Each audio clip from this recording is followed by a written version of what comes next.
Cis sejati harus bersikap.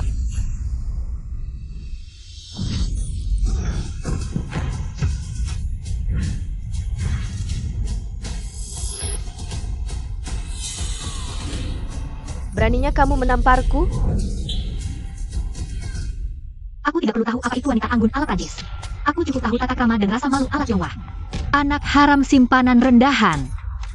Mulutmu seperti anjing menggonggong. Tang-Tang, aku tahu kamu dan ibumu pasti membenciku. Lampiaskan padaku, jangan buat ayahmu marah.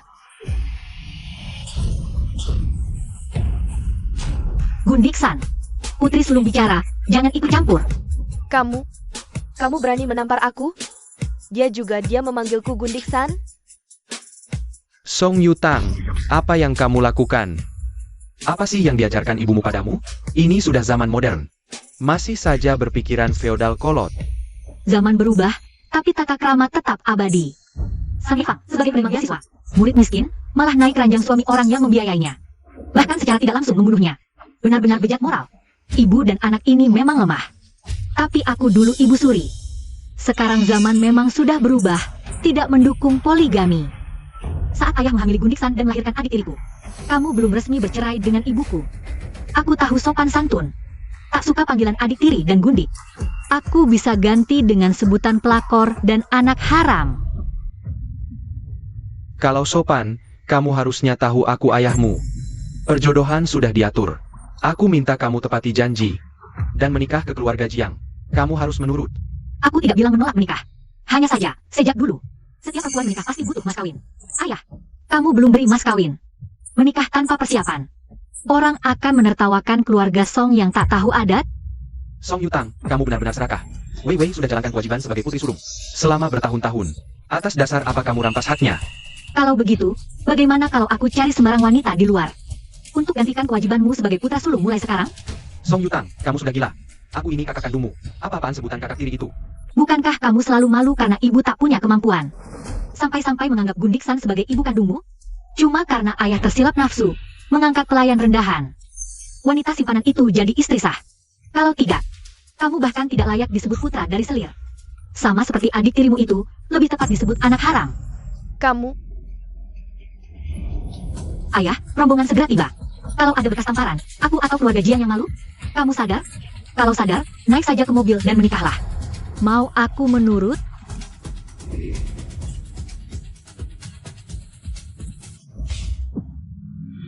Beri saja mas kawinnya dengan layak. 1 juta saja tidak cukup untuk membeli sepasang anting Song Ruwei. Ayah.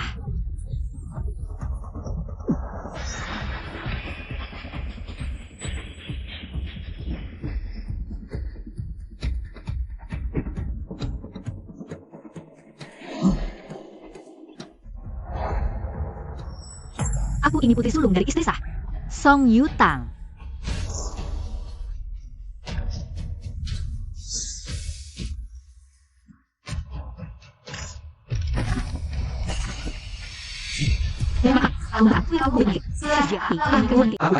Lalu kukatakan bahwa ayah yang menyuruhnya. Song Yutang tumbuh di desa. Cuma gadis desa yang polos. Mana mungkin dia seberani ini? Ayah, aku orang yang tahu sopan santun. Mana mungkin aku melakukan hal sekejam itu kalau tidak terpaksa?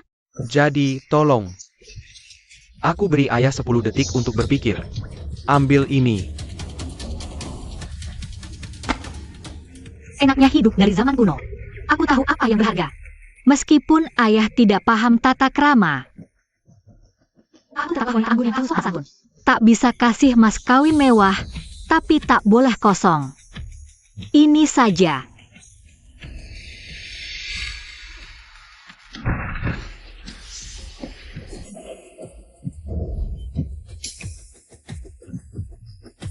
Anggap saja sebagai bekal pernikahanku.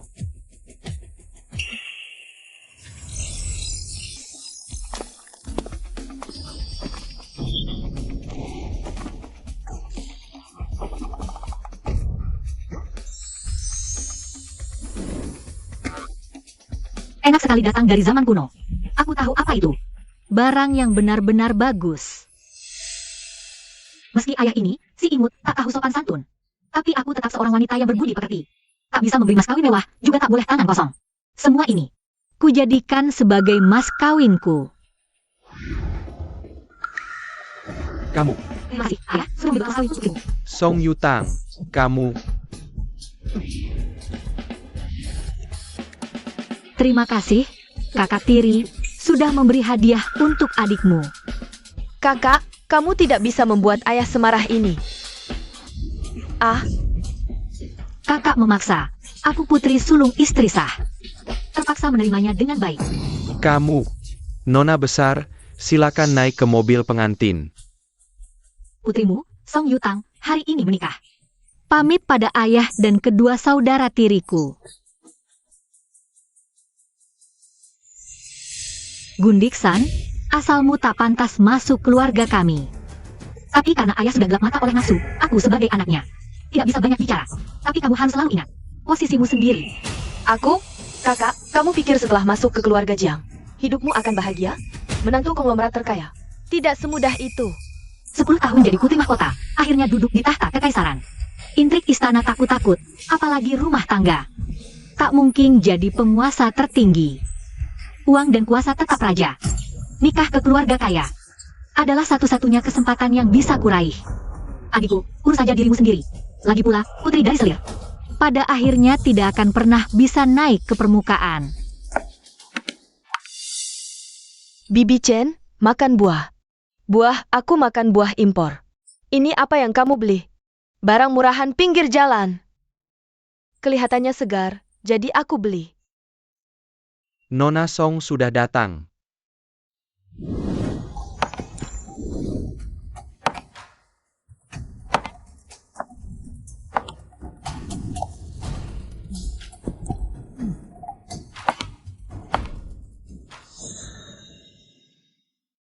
Yutang, perjalananmu pasti melelahkan. Apakah kamu mabuk perjalanan? Oh iya, di rumah ada buah-buahan. Aku tidak tahu kamu suka apa, jadi sudah kucuci semuanya untukmu. Ini ibu mertuaku. Kalau begitu, yang ini. Siulan, buatkan air untuk tuan tua. Kekasih lama tuan tua, Chen Ruyin. Yang ini pasti anak yang dilahirkannya. Putra dari selir, Jiang Qingyu. Dan istrinya, Wu Chai Xia. Oh, bagus. Pasti Xiao Tang sudah datang, ya? Hahaha. Menantu baru pertama kali datang, harus memberi kesan yang baik. Baju baru yang dibelikan untukmu, kenapa tidak kamu pakai? Hahaha. Aduh, menantu perempuan datang hari pertama. Harus buru-buru masak makanan yang layak. Sejak pagi tadi, aku sudah ke pasar utara untuk beli ayam kampung dan bebek kampung. Masa pakai baju bagus? Itu kan mubazir. Kalau sudah selesai belanja, seharusnya langsung ganti baju. Kepala pelayan Wang bilang menantu perempuan. Cocok dengan ingatan aslinya. Ayah mertuaku adalah putra kandung dari kakek tua itu. Dulu Chen Ruyin hamil sebelum menikah. Demi menenangkannya, ia kirim putranya ke desa. Sampai si kakek tua menderita gagal ginjal. Baru teringat untuk mencari Jiang Kuoqiang. Tapi ternyata hanya untuk donor ginjal. Berisik sekali. Tidak tahu aturan. Kuoqiang dan Siulan memang sudah terbiasa kasar. Buat apa kamu menyimpan amarah pada mereka? Tapi Nona Song ini baru saja masuk. Tidak menyapa yang lebih tua. Aku dengar, sejak kecil, kamu besar di desa mengikuti ibumu. Bahkan SMA saja tidak tamat. Kami paling menjunjung aturan. Karena kamu sudah menikah masuk ke sini. Mulai sekarang harus patuh pada aturan. Bibi Chen, pengantin baru itu masih muda. Tidak usah memperhitungkan hal sepele dengan anak muda. Siulan, kamu kembali ke keluarga Jiang sudah lebih dari setahun, kan? Kenapa masih tidak mengerti aturan? Karena kamu sudah sadar salah. Aku tak akan mempersulit kalian. Suruh mereka berlutut di kelenteng sehari semalam. Aku anggap selesai. Alasan menyambut pengantin baru dengan hukuman berlutut di kelenteng. Biar kami berdua saja yang berlutut. Bagaimana? Kuoqiang, aku tahu sejak kecil kamu tidak ada yang mendidik. Tapi kamu harus paham, setiap keluarga punya aturannya. Apalagi keluarga Jiang kita yang terpandang. Kamu putra sulung keluarga Jiang. Yang paling penting, yaitu punya tata krama keluarga. Kenapa kamu memukul orang? Tuan, dia memukul saya. Kamu masih tahu saya Tuan Muda Jiang? Saat saya bicara dengannya, Kamu sebagai wanita, perlu ingat. Song Yutang, kamu pikir kamu itu siapa? Beraninya kamu memukul ibuku. Anak hina sepertimu tak punya hak bicara. Jangan asal bicara, ini Bibi Chen dan paman kedua kamu. Aku awalnya cuma ingin mencari keuntungan di keluarga Jiang. Tidak berniat menyinggung orang kesayangan tuan besar ini. Chen Ruyin, kamu benar-benar keterlaluan. Mertuaku juga orang yang jujur. Kalau aku diam saja, entah bagaimana nasibku ke depannya. Salahkan ayahku yang tidak memberitahuku dengan jelas. Katanya setelah nenek meninggal, kakek tidak menikah lagi. Setelah tiba di sini, ternyata masih ada seorang bibi tua. Dan paman kedua dari selir. Maafkan aku. Nona Song, aku ini penari terkenal internasional. Mana boleh kau hina aku seperti itu? Kau bukan pelayan atau kerabat kami. Dan tidak menikah resmi dengan kakek. Lalu harus dipanggil apa? Kakek. Kami sebagai generasi muda seharusnya tidak mengomentari Anda. Tapi kalau ini tidak diungkapkan, yang dipermalukan adalah nama keluarga Jiang. Anda ini orang terpandang. Tua-tua malah tak tahu malu. Aku tidak tahu malu. Kalau Anda benar-benar menyukai wanita ini, silakan saja menikahinya dan menjadikannya selir. Tapi sekarang dia bukan selir.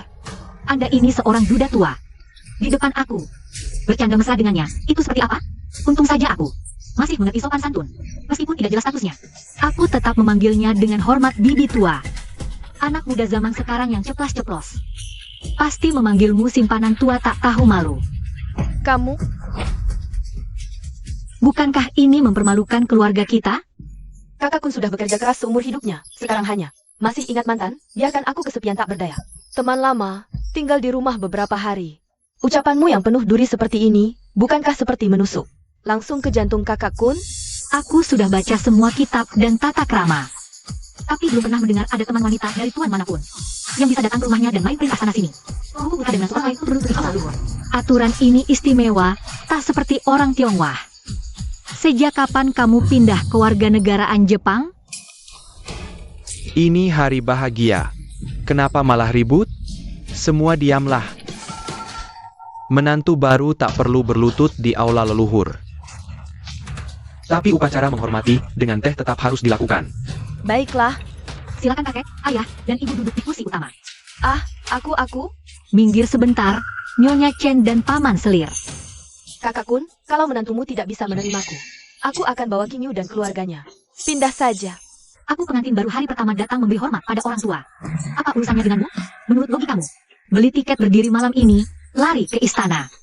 Kalau satpam mengusirmu, itu artinya mereka tidak bisa menerimamu. Menangis, mengamuk, pura-pura gantung diri.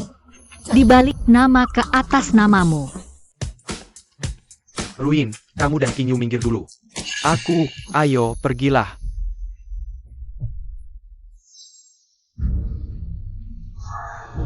Ayah, soal itu, Aduh, silakan duduk.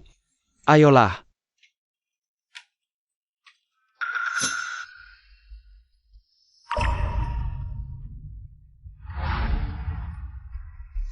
Silakan minum teh, kakek. Katanya anak ini tidak berpendidikan, tapi sikapnya malah seperti orang yang sudah berpengalaman, persis seperti dulu. Saat keluarga Jiang hancur, ibuku membawaku sendiri. Menopang seluruh keluarga ini. Kamu sudah bagian keluarga Jiang. Tenanglah. Tidak akan ada yang merugikanmu.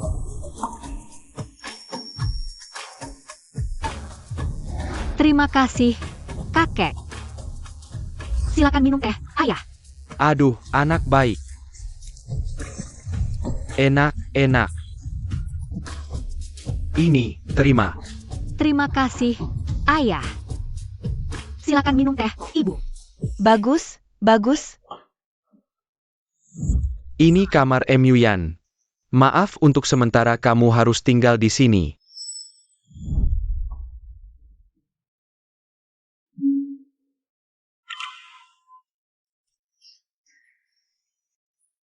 Nak, sungguh maaf. Kakek itu ngotot soal perjodohan sampai menyiksamu di sini. Uang ini untuk biaya merawat Emyuyan ke depannya. Jumlahnya tidak banyak, mohon jangan menolak. Ayah, ibu, tenang saja. Karena aku sudah menikah masuk ke sini. Aku akan tetap tinggal di keluarga Jiang. Ya, bagus. Kalau begitu, kamu istirahat dulu. Kalau butuh apa-apa, bilang saja pada kami. Betul. Kamu istirahat dulu ya. Ayo. Ternyata di zaman apapun, Kalau perempuan mau hidup enak, Yang paling penting itu uang dan kuasa.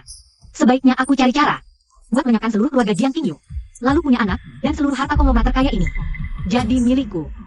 apa yang barusan ku dengar? Bukannya katanya istriku tidak lulus SMA, 3 tahun kerja motong ikan di pasar. Gadis biasa yang penakut dan pendiam, tapi isi kepalanya penuh rencana pembunuhan. Ini sebenarnya bagaimana? Yutang, sudah cukup istirahatnya? Cepat turun dan makan malam. Kebetulan, adik iparmu dan yang lain juga sudah pulang. Putra Jiang Qingyu, adik tiri Jiang Emyuan, Jiang Xinyan. Sebentar, aku turun sekarang. Baiklah.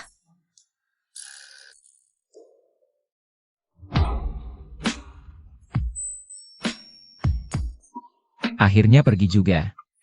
Tahu-tahunya kunci pintu pas lagi ngelakuin itu. Pintunya aja nggak ditutup, aku aja belum pakai baju. Menantu, sini. Ayo, cepat duduk. Sudah kubuatkan makanan enak. Coba cicipi sup ini. Tadi pagi aku khusus ke pasar buat milih. Direbusnya seharian loh. Makasih. Yah. Enak. Syukurlah kamu suka. Besok biar ayahmu masakin lagi. Iya betul. Ayam kampung ini amis, baunya menusuk. Aku lebih suka ayam organik yang diternak di pertanian Prancis. Teksturnya halus dan gak ada bau amis. Menurutku malah wangi sekali. Tolong, Paman, ambilkan aku semangkuk juga ya. Boleh. Ini pasti adik ipar. Istri Jiang Xinyan, Wen Jingyan. Kelihatannya memang agak berbeda dengan keluarga Jiang Qingyu. Wangi sekali. Terima kasih, Paman. Sama-sama. Syukur kalau kamu suka. Iri sekali sama kakak ipar ketiga, disayang sama suami ketiga. Masih bisa minum sup ayam buatan Paman. Sedangkan aku, cuma anak seorang sopir, hidupku penuh penderitaan. Mendingan mati saja sekalian. Ini siapa? Dia itu, anak angkat pamanmu, Jiang Xia. Ayahnya dulu sopir paman keduamu. Waktu itu, demi menyelamatkan nyawa pamanmu, kedua orang tuanya meninggal. Jadi paman Zhong mengangkatnya sebagai anak. Kamu itu tahu Xia punya depresi. Perasaannya sensitif. Berani-beraninya kamu memancing emosinya. Cepat minta maaf, atau ku teriak. Jingyan, ini kamu yang salah. Jingyan, hari ini kan acara makan bersama keluarga. Kok kamu bisa begitu, sih? Kamu sebagai kakak ipar harusnya punya hati yang lapang. Hari ini istri MU yang pertama kali masuk rumah. Kamu menindas adik ipar seperti ini, gimana mau jadi panutan? Memangnya aku harus minta maaf kenapa? Aku cuma minum semangkuk sup. Aku tahu kakak ipar ketiga tak sudi lihat aku.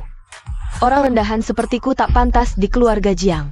Aku memang seharusnya mati. Wajar kalau kalian semua nggak menyukaiku. Nggak gitu. Keluarga Jiang kita ini besar dan kaya raya. Masak sup ayam disembunyiin. Dasar orang miskin. Kuo Qiang, Siulan. Kalian ini sebagai orang tua harusnya punya wibawa. Walaupun nggak ngerti aturan, jangan pilih kasih dan timpang begitu. Daripada mengganggu pandangan Paman dan Nona Song. Xia, Makanan ini seharusnya perjamuan reuni.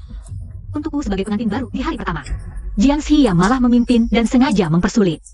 Yang lain ikut-ikutan mencari masalah dengan mertuaku. bagaimana bisa Xia? Sungguh tidak punya salah satu. Aku.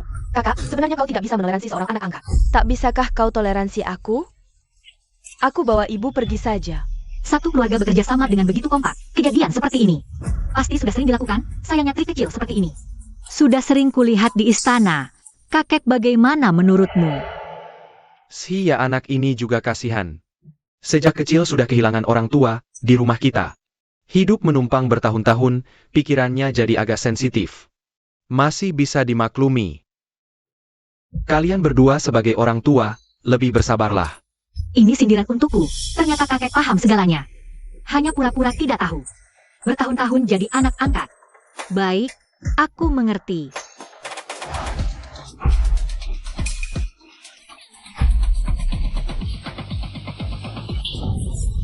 Tengah malam begini kau matak apa? Sampai terdengar tetangga.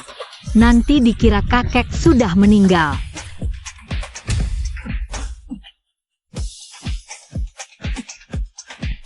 Song Yutang kau sudah gila. Kau memukul Xia. Kau juga gila. Diam saja. Di meja makan ribut-ribut dan memanggil nama kakak iparmu seenaknya. Tidak tahu diri. Song Yutang kau. Kau sungguh keterlaluan. Atas dasar apa memukul anakku? Benar-benar buah jatuh tak jauh dari pohonnya. Lihat dua anakmu. Gila dan tak sopan. Kau sendiri tidak membedakan benar salah langsung memukul orang. Kau masih merasa benar. Ayah ibuku dan ipar perempuanku itu tidak melakukan apapun. Tapi tiba-tiba dituduh seenaknya oleh dia. Dengan tuduhan tidak bisa menerima dirinya. Ini jelas delusi persekusi. Tidak waras. Untung ku sadarkan. Kalau tidak, bisa terjadi bencana besar. Kakek, aku tahu Nona Song tidak menyukaiku. Tapi urusan keluarga Jiang kami, belum giliranmu untuk ikut campur.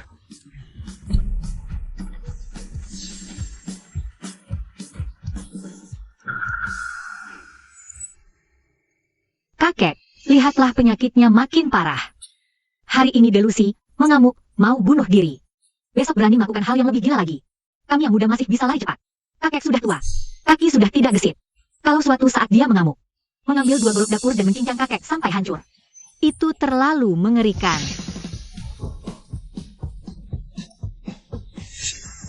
Menurutku, lebih baik sekarang Jiang Xia dikirim ke rumah sakit jiwa. Sembuh dulu baru pulang. Aku tidak mau. Aku tidak sakit. Aku tidak mau pergi. Aku tidak mau. Tidak sakit? Kenapa mengamuk? Kenapa semua bersalah padamu? Kau mengancam mati dan menuduh orang tua, membuat rumah kacau balau?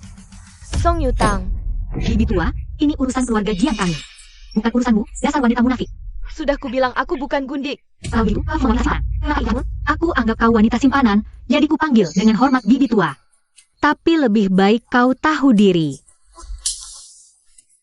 Aku tidak.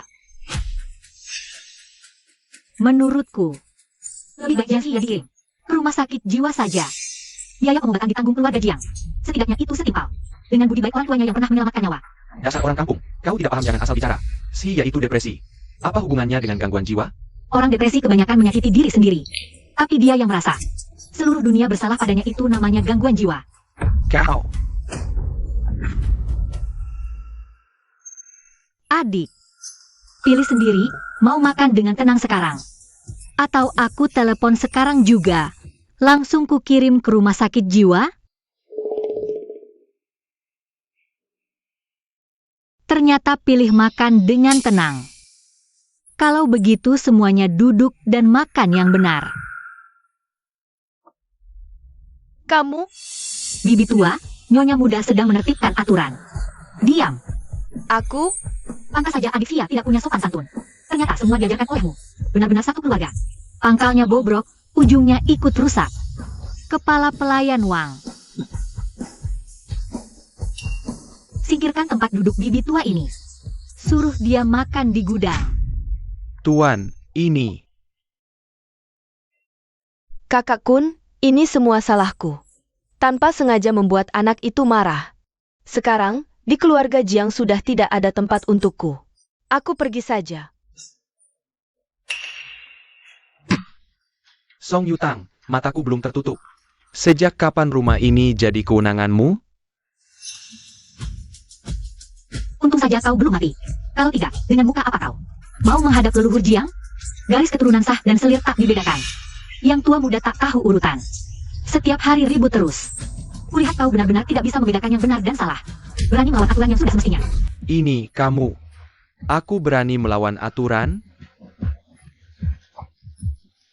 Pantas saja orang kampung. Kurang ajar. Baru sehari masuk rumah. Sudah berani mengakhiri hari-hari menantu konglomerat terkaya ini. Yutang, ayah dan ibu tidak apa-apa. Kamu jangan karena kami berdua, lalu membuat kakek marah. Iya.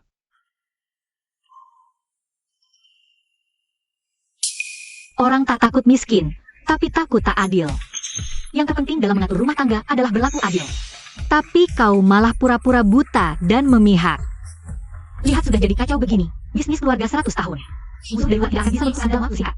Perpecahan internal hancurkan segalanya. Garis darah kacau, anak cucu berselisih. Busuk sampai akar, mana bisa bertahan?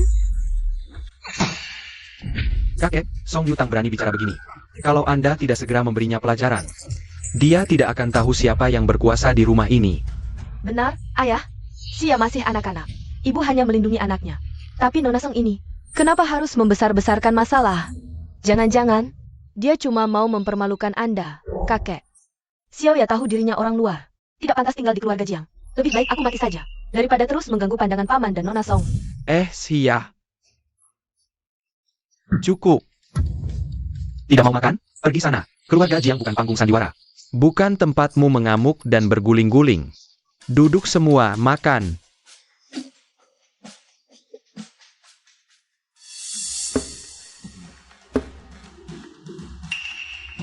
Song Yutang, ikut aku sebentar.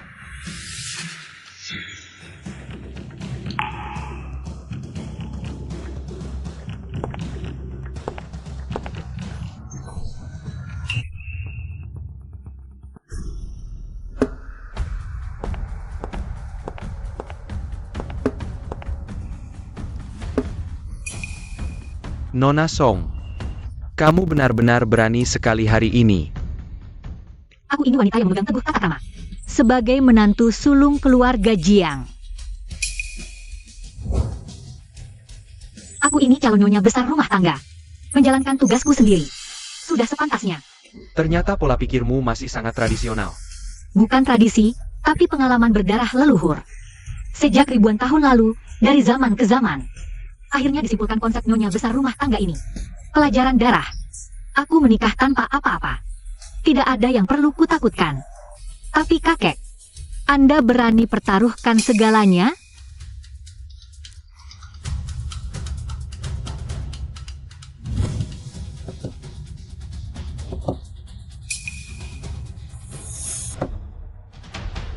Kalau kamu memang punya kemampuan, semua ini jadi milikmu.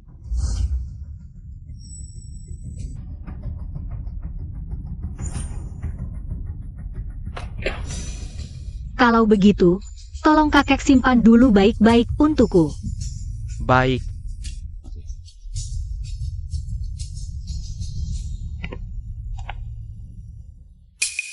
Kakek, putra kandung selir saja bisa bikin Raja Youyu mati tak utuh.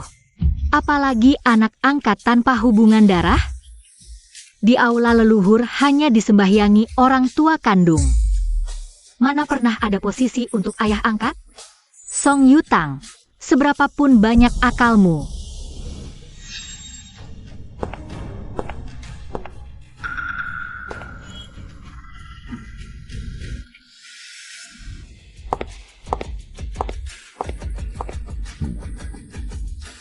Aku merengek sedikit, kakek pasti kasihan. Ucapan Nona Song itu keterlaluan. Mulutnya melulu soal gundik. Melulu soal wanita simpanan. Semua ini salahku. Akulah yang membuatmu dihina orang. Anak muda zaman sekarang yang tahu tata krama seperti Yutang itu. Dia baru datang dan belum paham aturan. Kamu bersabarlah. Kakak Kun, sebenarnya selama ini aku selalu menyesal. Dulu meninggalkanmu. Sekarang kita sudah sama-sama tua. Bagaimana kalau kita menikah saja?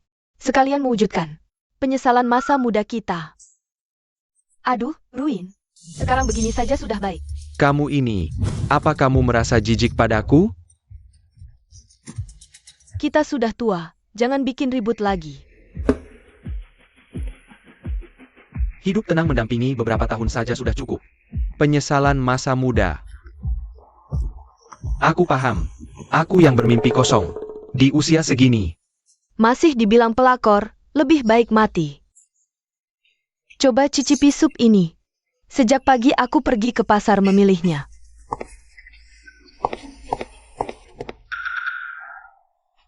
Aku rebus seharian loh. Kakek, Sia ya tahu dirinya orang luar. Bahkan tak pantas minum sup ayam buatan paman. Lebih baik aku mati saja, daripada mengganggu pemandangan paman dan Nona Song. Mata paman dan Nona Song.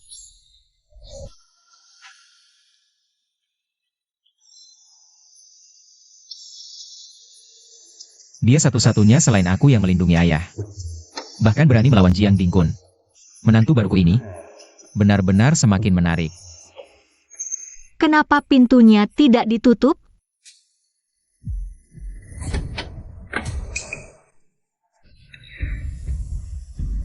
Tidak ada keluarga manapun yang akan membagi kekayaannya kepada perempuan luar, kecuali perempuan itu melahirkan anak dengan darah keturunan keluarga mereka. Pantas saja mau menikah dengan pria koma. Benar-benar punya niat terselubung, tidak ada etikat baik sama sekali. Kalau dia benar-benar melahirkan anak, demi menguasai semua kekuasaan. Bisa saja dia menyingkirkan suaminya setelah punya anak.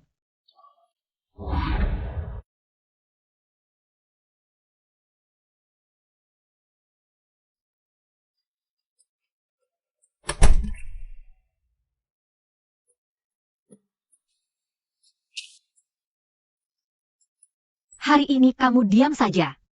Tunggu sampai kami kembali.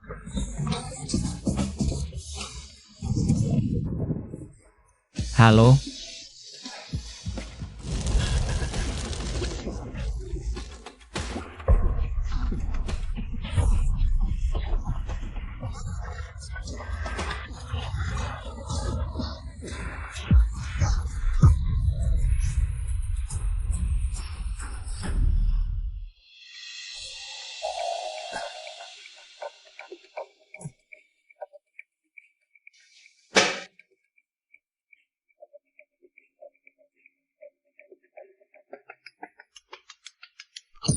Ini Kaisar Qin dari kantor perwakilan Mars di bumi. Cepat kirim uang setelah aku beli pesawat galaksi. Akan kujadikan kalian penguasa galaksi. Hahaha.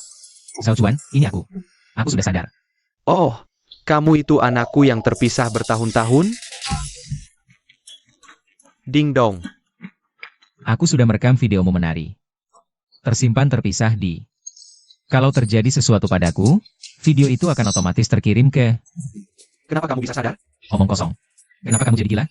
Insiden tabrakan itu pasti ada yang tidak beres. Sopir truk itu ternyata kanker stadium akhir. Seminggu sebelum kejadian. Baru saja menjalani transplantasi jantung. Rekening istrinya juga tiba-tiba mendapat warisan misterius sebesar jutaan. Jadi sekarang, kepolisian menyebutkan, teknologi inti perusahaan sudah dihapus bersih. Transfer uang ayah dan anak itu lewat perusahaan fiktif. Ke perusahaan luar negeri juga dibuat. Tanpa celah di pembukuan. Tinggal sopir itu satu-satunya petunjuk. Kalau aku tidak pura-pura gila, aku juga tidak akan lolos dari pembunuh suruhan Jiang Qingyu. Jiang Qingyu sudah mengalihkan aset perusahaan. Jauh sebelum ayahku diakui kembali oleh keluarga. Chen Ruyi mungkin sudah sejak awal bersekongkol dengan Jiang Qingyu. Dan tidak mempercayai si tua itu. Tapi saat ini saham ayah dan aku seimbang dengan dia. Ditambah dukungan cabang keluarga lain. Saham sebenarnya. Demi mendapat lebih banyak, mereka pasti akan bertindak. Lalu bagaimana kondisi tubuhmu dan orang-orang yang susah payah? Kita tempatkan di grup dan di dekat dia. Sudah berangsur-angsur. Bagaimana situasi di Hengxing? Sesuai strategi yang Anda tetapkan sebelumnya, proyek-proyek lama. Semuanya berjalan sesuai rencana. Rantai pasok perangkat lunak. Integrasi selesai, sudah kerja sama dengan Timur Tengah. Bagus. Presdir Jiang, kondisi tubuh Anda. Kalau begitu bagus, tubuhku butuh waktu untuk pulih, tapi bukan masalah besar, kini giliran kita sembunyi. Mulai sekarang, posisi kita dan mereka bertukar. Di tangan kita masih ada kartu as Hengxing ini. Kalau sekarang aku bangun, pasti akan membuat mereka waspada. Kalau itu sudah berusaha aplikasi, bahkan si Jiang benar-benar berusaha. Dia juga pura-pura tidak melihat. Jadi, aku tidak hanya akan membuat orang. Dia hanya bahwa Jiang telah berusaha akan keluar dari Jiang, tapi aku juga akan menjalankannya. Bikin orang tua itu mau melindungi pun tidak akan bisa. Aku pura-pura koma. Urgensi, hubungi jalur rahasia. Jalur sopir jangan putus. Cari istri dan anaknya.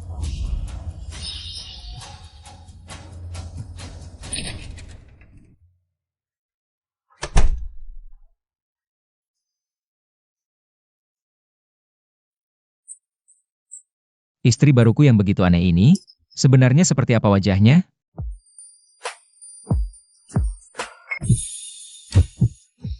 Aku bersumpah, aku benar-benar tidak sengaja. Itu bisa menggangguku selama berhari-hari, tapi aku jelas bukan. Mesum pengintip ganti baju, bukan.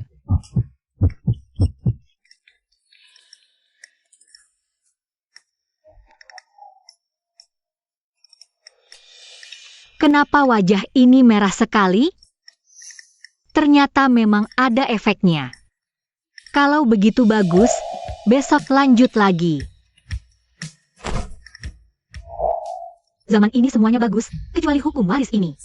Merugikan istri dan anak sah. Harus cari cara untuk benar-benar mengusir kakak tiri, adik tiri.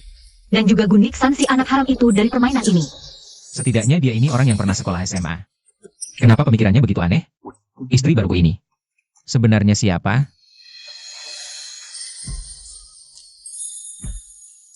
Benar, ini wajah yang pernah kulihat di foto saat menyelidiki dulu.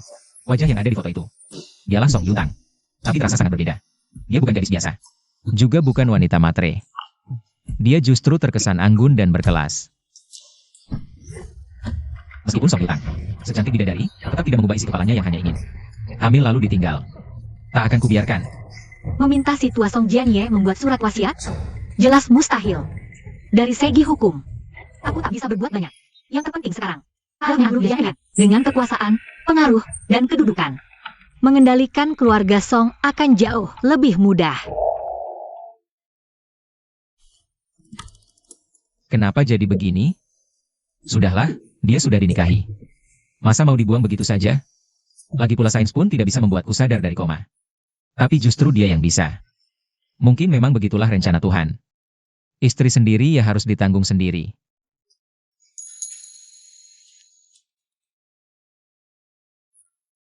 Cek sudah dicairkan. Selain itu, Rolex, manset berlian, dan giok laku 3,8 juta. Total 13,8 juta, semuanya sudah ada di kartu ini. Barang antik dan lukisan terkenal itu juga sudah dinilai, tapi pedagang menawar murah. Barang sudah kukirim ke balai lelang. Mahar terkumpul lebih dari 20 juta. Sedikit. Kerja bagus. Tidak perlu sungkan. Acara lelang dijadwalkan bulan depan.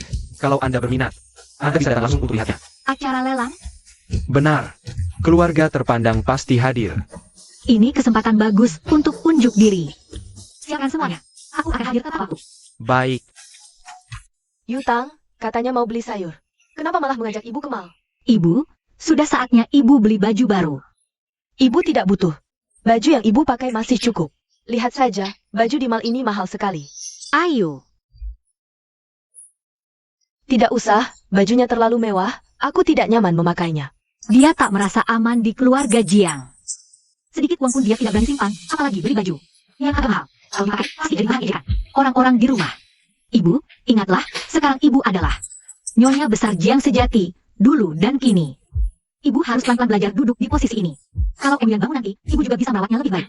Tidak bisa begitu. Ibu, selama ada menantu ini, apa yang ibu takutkan? Hari ini aku yang bayar. Kita harus pilih beberapa baju bagus.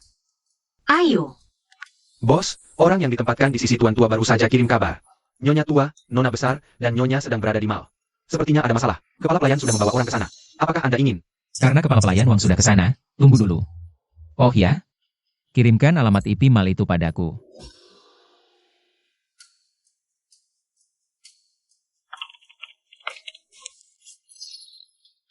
Sia-sia, bicaralah baik-baik. Aib keluarga jangan disebar. Pulanglah dulu bersamaku. Kalau ada kesalahpahaman, selesaikan baik-baik di dalam rumah. Kalau memang aib keluarga tidak boleh disebar, kenapa? Kakak iparmu yang baik, Linlu, boleh menyebarkannya di depan umum. Tapi Zixia tidak boleh mengklarifikasi? Sudahlah, Cheng Yu. Aku pasrah. Aku rela menyerahkan ayah dari anakku kepada Xixia. Aku rela memberikan kartunya untuk dipakai Xixia. Kalian, jangan mempersulit kami yang cuma ibu dan anak yatim ini, ya? Bukankah suamimu sudah meninggal? Orang yang secara hukum sudah mati. Bagaimana bisa bersama Xixia? Bagaimana bisa menjadi ayahnya tuan-tuan? Au. Song Yutang, jangan keterlaluan. Ayahnya Guang-Guang adalah kakak Chai. Dia sudah meninggal sekarang. Akulah ayahnya Guang-Guang sekarang. Ada masalah? Jadi, yang Linlu katakan tadi, bahwa Xixia memakai kartu ayah dari anaknya, merebut ayah dari anaknya. Semuanya mengarah padamu, Ji Cheng Yu. Benar begitu? Jiang Xixia, sudah kubilang sejak dulu. Kita sudah tak ada hubungan. Karena ayah aku diminta almarhum menjagamu. Membiarkanmu tinggal di keluarga Ji. Lebih tidak mungkin lagi. Membiarkan tuan-tuan memanggilku ayah. Ji Cheng Yu, kau masih manusia atau tidak? Saat kedua kakimu lumpuh dan kau diusir dari rumah, Zixialah yang menyelamatkan nyawamu. Dia bahkan menikahi putraku. Sekarang demi perempuan ini, kau menuduhnya mengejarmu? Ji Cheng Yu, polisi sudah. Data pernikahan tercatat jelas. Kalau terbukti benar bahwa putri sulung keluarga Jiang mengejar pria beristri sepertimu, aku sebagai menantu perempuan tertua keluarga Jiang berjanji padamu, kami akan melalui berbagai media menyampaikan permintaan maaf secara terbuka kepadamu dan Linlu, juga ganti rugi ekonominya. Presdir Ji. Pikirkan baik-baik sebelum bicara. Benar kata nona besar. Hari ini banyak orang hadir di sini. Jelaskan semuanya. Sebenarnya siapa yang mengejar siapa? Siapa istri sah Anda? Tuan kami. Meski sudah lanjut usia, matanya tidak bisa ditipu. Aku tadi hanya hilaf. Sejak kakak sulung meninggal, Lulu jadi terguncang dan mengidap gangguan manik. Kata dokter, dia tidak boleh tertekan lagi. Aku hanya ingin menuruti dia. Karena itu aku bicara seperti tadi. Benar. Aku dan Cheng Yu tidak bersalah. Kalian menuduhku seperti ini. Lebih baik aku mati saja. Bersalah atau tidak aku tidak tahu. Yang aku tahu, Perempuan baik-baik yang ditinggal mati suaminya tidak akan menempelkan seluruh tubuhnya ke pelukan adik iparnya. Memeluk adik ipar. karena adik ipar tidak bisa menerima saya. Hidup saya juga tidak ada artinya lagi. Jangan ada yang menahan saya. Biarkan saya mati. Silakan. Bunuh diri tak membuat siapapun bertanggung jawab. Pilihkan makam bagus untuk Nona Lin. Tim pemakaman profesional. Biaya ditanggung keluarga Jiang. Guang-Guang tidak punya ayah dan ibu. dia otomatis jadi yatim. Hubungi panti asuhan. Keluarga Jiang menindas kami yang janda dan yatim. Jalan untuk hidup. Lanjutkan saja. Bukan keluarga Jiang yang dipermalukan. Sia. Pulanglah bersamaku. Aku tahu aku salah. Nanti malam, aku sendiri yang akan masak untukmu. Jelaskan dulu soal kartu kredit yang kamu bobol. Apa yang kulakukan ini sudah benar? Ya, benar. Tidak ada pembobolan kartu. Kartu itu memang kuberikan padamu. Untuk membelikan hadiah untuk kakak ipar barumu. Kamu datang dan langsung memukulku, menuduhku membobol kartu ayah anakku. Apakah kamu harus meminta maaf padaku soal ini? Ini yang dikatakan Cheng Yu sendiri. Dia bilang akan mengurus kami berdua. Dia bilang Guang adalah anak kandungnya. Dasar perempuan. Dia kerja keras, kamu malah hamburkan uangnya. Dipukul pun kamu pantas. Tampar dia.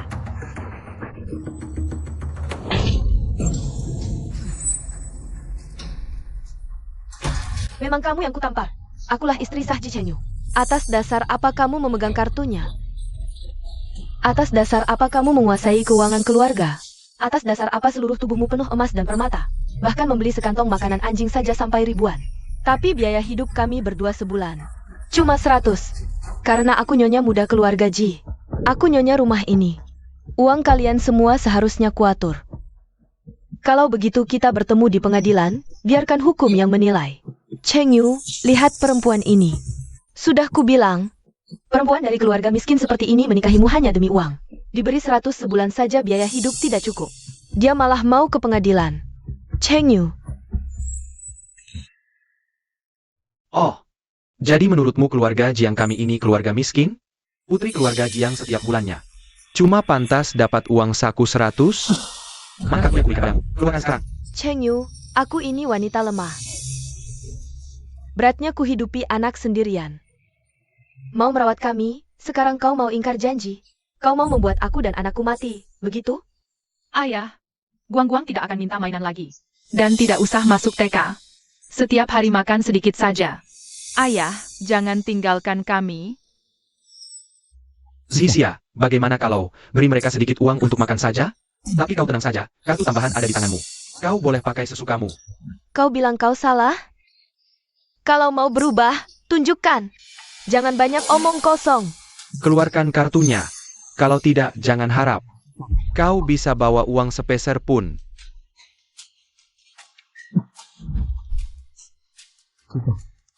Mulai sekarang, kartu ini kau yang pegang. Terserah mau kau pakai. Untuk apa saja, kau tidak akan pernah lagi menjalani hidup.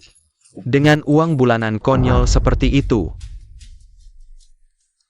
Kakak ipar, Cuma satu kartu saja. Kau, Ji Cheng Yu, sebagai darah daging sah keluarga Ji sekarang. Dan Zixia sebagai istrimu. Cuma diberi satu kartu. Jadi apa maumu sebenarnya? Mulai hari ini, Zixia sebagai nyonya besar keluarga Ji. Memegang kendali penuh keuangan keluarga. Semua yang tidak patuh akan diusir dari keluarga Ji. Kenapa tidak mau? Zixia, ayo pergi. Karena keluarga Jiang tidak bisa menerimamu. Kita pulang ke keluarga Jiang, jadi nyonya besar keluarga Jiang. Aku mau. Sia, aku jamin padamu. Terimalah kartu ini. Anggap saja ini janjiku untukmu. Ya sudah, pakai saja. Karena dia yang memberi. Nona Lin ini, penampilannya saja setidaknya bernilai beberapa juta. Kau murahan. Bilang cinta tanpa modal? Janji manis? Aku cuma percaya bukti. Di mana ada uang, di situ ada cinta. pelayan.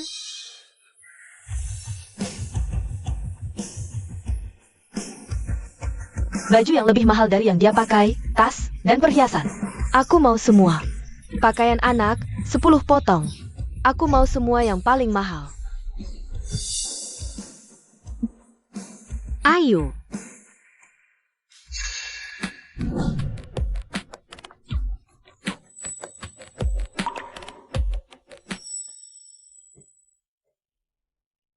Kau sudah banyak menderita. Meskipun anak perempuan, tetap darah daging orang tuanya. Anak perempuan menikah bukan air terbuang. Mulai sekarang ada kakak ipar membelamu. Terima kasih, kakak ipar. MUN menantu yang tepat untuk keluarga kita.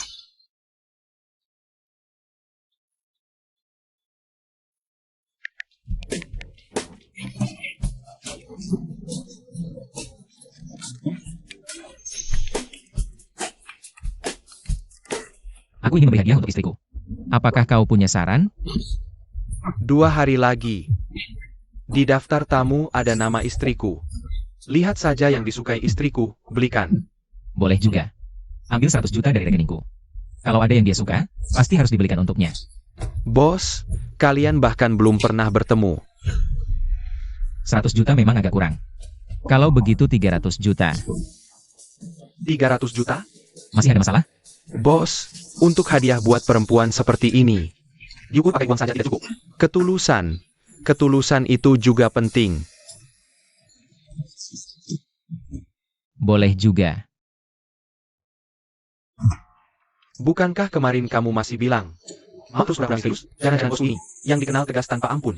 tak pernah ragu, dan tak pernah jatuh cinta, Jiang Emyuyan. Berubah jadi sekali. Pernikahan tak terduga ini mungkin tidak seburuk itu. Sepertinya aku memang butuh istri yang lembut dan baik. Punya kemampuan dan wibawa, lagi pula dia sangat cantik.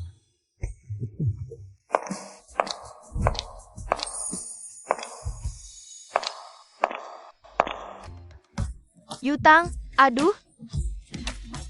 Kamu kelihatan cantik sekali pakai baju ini. Kamu mau pergi kemana? Aku mau ke acara lelang, selesai urusan langsung pulang. Oh, ya sudah pergilah. Sebentar, tunggu aku.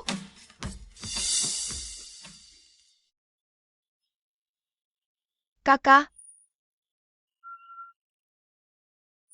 Yutang, dengar-dengar barang di acara lelang ini harganya mahal-mahal. Pegang uang ini, suka barang langsung tawar. Betul, betul.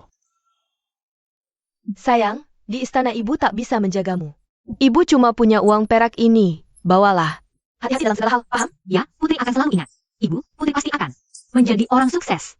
Yutang, ibu hanya berharap kamu selamat dan bahagia. Ayah, Ibu, aku cuma mau lihat-lihat saja, menambah pengalaman. Tidak berniat beli apa-apa. Bawa saja, siapa tahu ada yang kamu suka. Pegang. Aku benar-benar cuma. Kakak ipar, lebih baik kartunya kamu simpan kembali. Uang recehmu itu, untuk tip petugas kebersihan saja tidak cukup.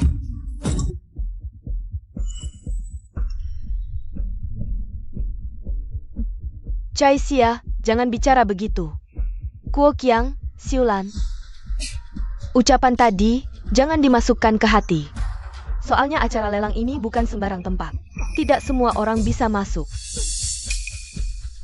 Tapi kalau kalian mau ikut buat lihat-lihat. Ganti baju dulu, ikut kami juga boleh. Sekalian bareng. Ajak kalian melihat dunia luar. Paman, pakaianmu itu sepertinya kurang pantas. Awas pemeriksaan di pintu. Terus diblokir di depan. Benar kan? Kakak dan kakak ipar, lebih baik diam di rumah saja. Ngapain pergi ke tempat begituan? Cuma bikin malu. Ayo.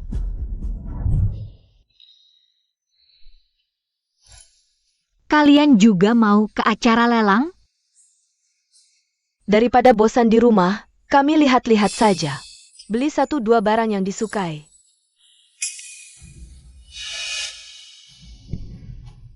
Ayah, Ibu, ganti baju dulu. Aku juga mau ajak kalian melihat dunia. Kakak ipar, bukan aku mau cerewet. Kamu kan besar di kampung. Memangnya tahu apa itu acara lelang? Tahu pintu masuknya? Menghadap kemana? Jangan kira seperti supermarket, tinggal masuk semaunya. Kepala pelayan Wang. Nyonya muda, silakan beri perintah. Bibi tua. Dan Nona Sia antar kembali ke kamar. Acara lelang hari ini, mereka tidak perlu ikut. Apa? Song Yutang, apa maksudmu? Anak simpanan tak pantas tampil. Istri yang dinikahinya lebih tidak pantas lagi. Bahkan anak angkatnya pun cuma gadis yang bermulut pedas dan licik. Berani kurang ajar di rumah. Aku pura-pura tidak lihat dan tidak dengar saja. Tapi aib keluarga tidak boleh disebarkan. Mulai hari ini, kalian harus merenung di rumah.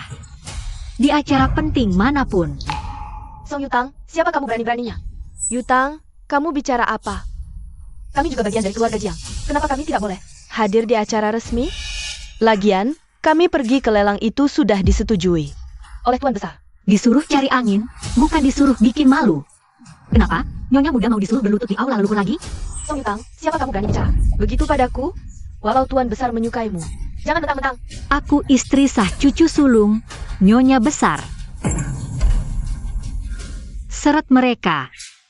Laporkan apa adanya. Song Yutang, jangan kira. Hanya karena kamu sudah meracuni Tuan Besar. Kamu bisa bertindak semaumu. Rumah ini, belum giliranmu yang atur. Ayah, ibu, kenapa kalian meninggal secepat ini? Aku hidup menumpang dan menderita. Akan menghinaku seperti ini, lebih baik aku mati saja. Mana pisaunya? Aku mau potong nadi. Aku mau melukai diriku sendiri. Berisik. Ribut apa? Kamu akhirnya datang. Aku sudah merawatmu 50 tahun. Aku tidak pernah peduli dengan hal-hal duniawi seperti ini. Tapi, tidak kusangka di usia setua ini, aku malah dipermalukan. Seperti ini oleh anak ingusan. Keluarga Jiang ternyata sudah tidak punya tempat lagi untukku. Kakek, Yaya merasa tidak enak badan. Yaya susah bernapas, ayah tidak boleh mengabaikanku. Kalau dulu tidak tergoda iblis untuk menukar anak. Dengan kebaikan dan kesetiaan Kuok Yang. Rumah ini pasti harmonis, tidak akan seperti sekarang.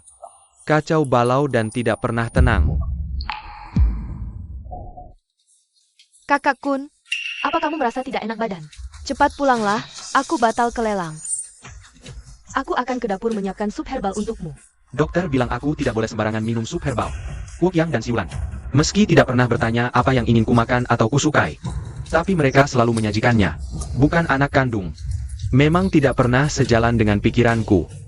Jangan disentuh. Tidak nafsu makan. Kuok Yang, Siulan. Karena Yutang ingin kalian ikut. Kalian pergilah bersamanya. Kakek benar-benar tahu segalanya dengan jelas. Ayah, ibu, aku antar kalian memilih beberapa perhiasan dan pakaian. Aku ajak kalian melihat dunia luar. Lebih baik aku tidak usah ikut. Di dapur masih ada sup yang sedang dimasak. Hahaha, betul-betul, aku juga tidak bisa. Bayangkan acara lelang itu. Semua orang kaya dan berkuasa. Aku tak bisa bedakan. Kaca dan berlian. Aku takut nanti mempermalukanmu. Justru karena belum lihat, harus keluar melihat dunia. Karena kalian sudah datang, kalian harus menyesuaikan diri dengan kehidupan keluarga Jiang. Selama ada aku, tidak perlu takut apapun. Sudah, ayo cepat berangkat.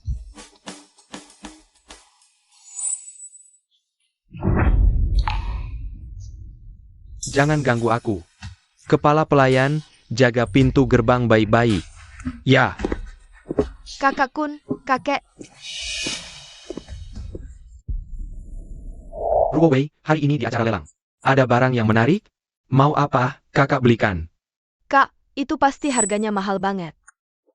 Kamu sudah menjalankan kewajiban sebagai putri sulung keluarga Song. Menggantikan Song Yutang dan menderita. Kakak belikan 2 barang untukmu, kenapa tidak? Kalau begitu, apa kakak tidak akan marah? Ya sekarang kan? Cucu konglomerat. Bagaimana kalau dia balas dendam? Bagaimana? Di luar, keluarga Jiang dikuasai Jiang King Yu. Yang berkuasa Nyonya Chen, orang kepercayaan kakek. Dan istri Jiang King Yu. Wu Chai Xia. Keluarga Jiang Yen, Uang jajan saja mereka tidak dapat. apalagi Song Yutang. Jian Ye, jangan bicara begitu. Meskipun anak itu, jajari ibunya untuk berhati jahat. Dia tetap putri kandungmu. Aku tetap berharap dia hidupnya baik-baik saja. Ya, kakak memang tidak baik, tapi dia tetap bagian dari keluarga Song. Di luar, aku tidak pernah membicarakan hal-hal itu, takut mempermalukan keluarga kita. Kalian ibu dan anak memang saling pengertian. Tidak seperti ibu Song Yutang. Seorang perempuan tidak tinggal di rumah mengurus suami dan anak. Malah keluar rumah, pamer di mana-mana. Soal betapa hebatnya dia, betapa dia membantuku dari nol.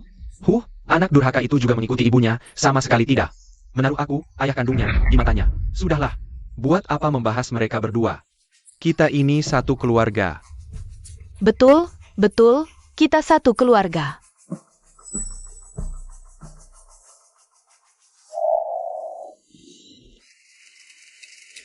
Nyonya Jiang tiba. Gaya keluarga konglomerat terkaya memang beda. Lihat mobilnya. Itu pasti Nyonya Chen dan Nyonya Muda Jiang. Song Yutang cuma pengantin baru. Masa diberi sambutan semegah ini? Kata ibuku benar. Song Yutang? Dia memang tak pantas dapat sambutan mewah. Nyonya Muda tiba.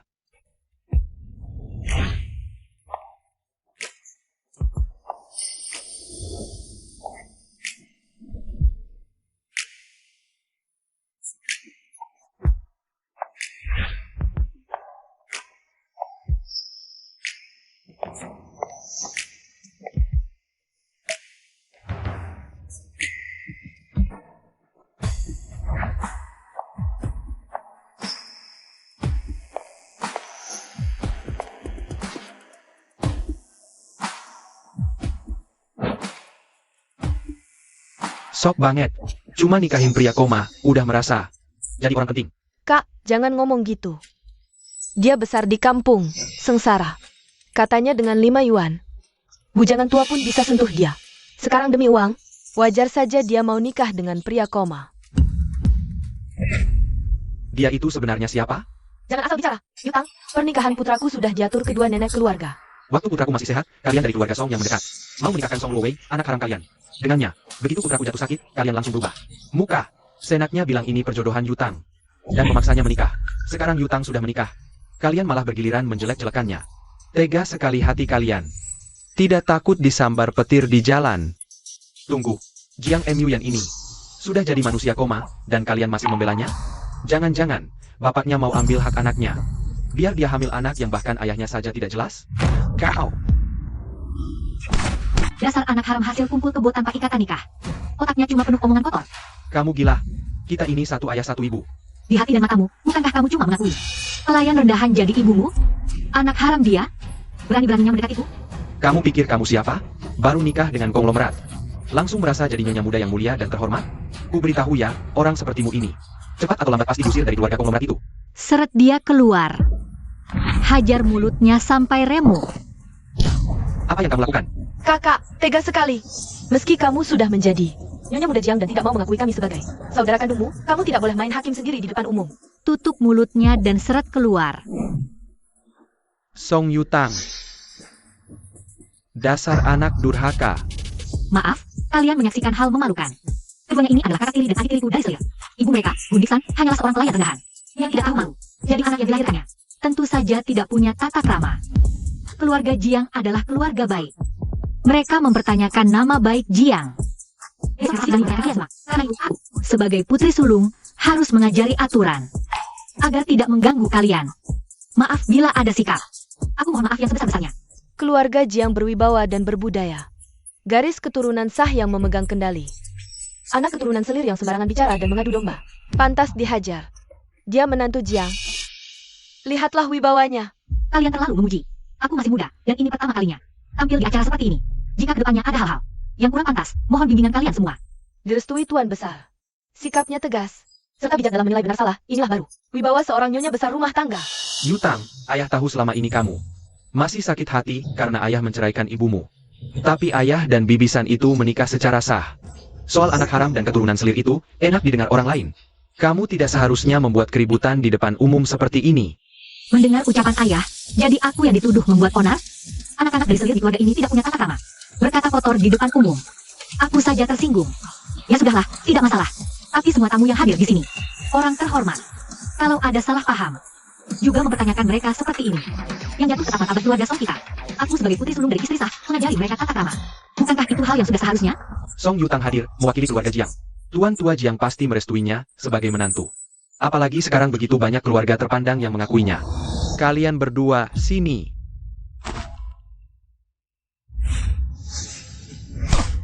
Dasar anak kurang ajar.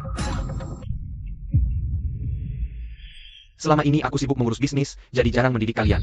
Dari mana kalian belajar kata-kata kacau seperti itu? Langsung minta maaf pada Song Yutang. Yah, Kau pukul aku? Dia yang mulai duluan. Aku bilang minta maaf. Yah, bagaimana bisa? Kalau mereka terpaksa begini, ya sudah. Kepala pelayan Wang, telepon kakek. Bilang saja Presdir Song. Sampai tak bisa kendalikan anak-anaknya sendiri. Aku sangat meragukan kemampuannya mengelola perusahaan.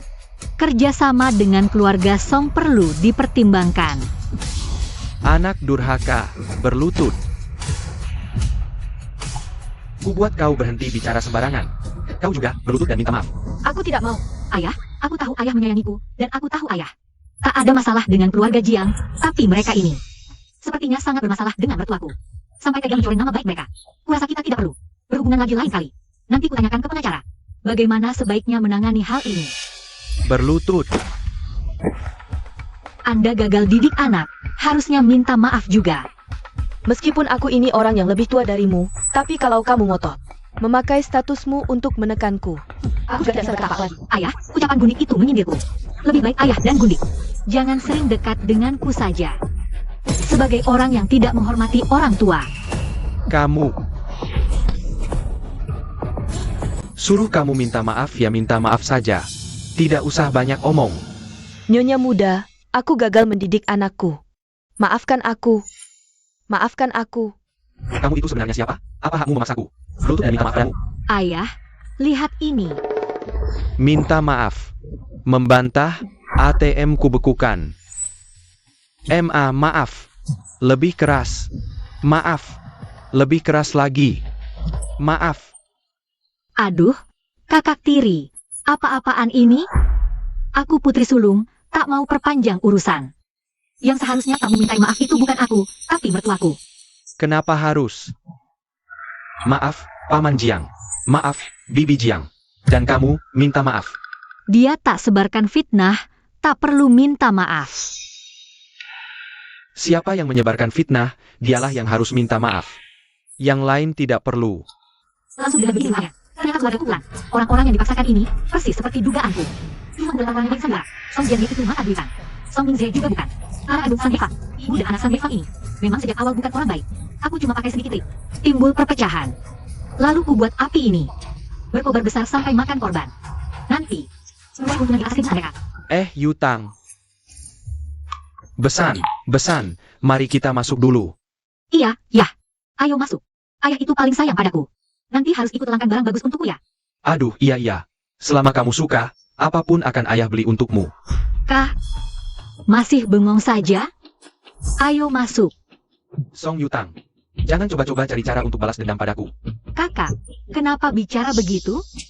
Aku menegurmu demi kebaikanmu. Berani di depanku, besok berani di depan umum. Kalau menyinggung, keluarga Song ikut kena. Sekarang masalahnya sudah selesai, kita tetap satu keluarga. Ayo, aku ajak kamu melihat dunia yang lebih luas. Silakan.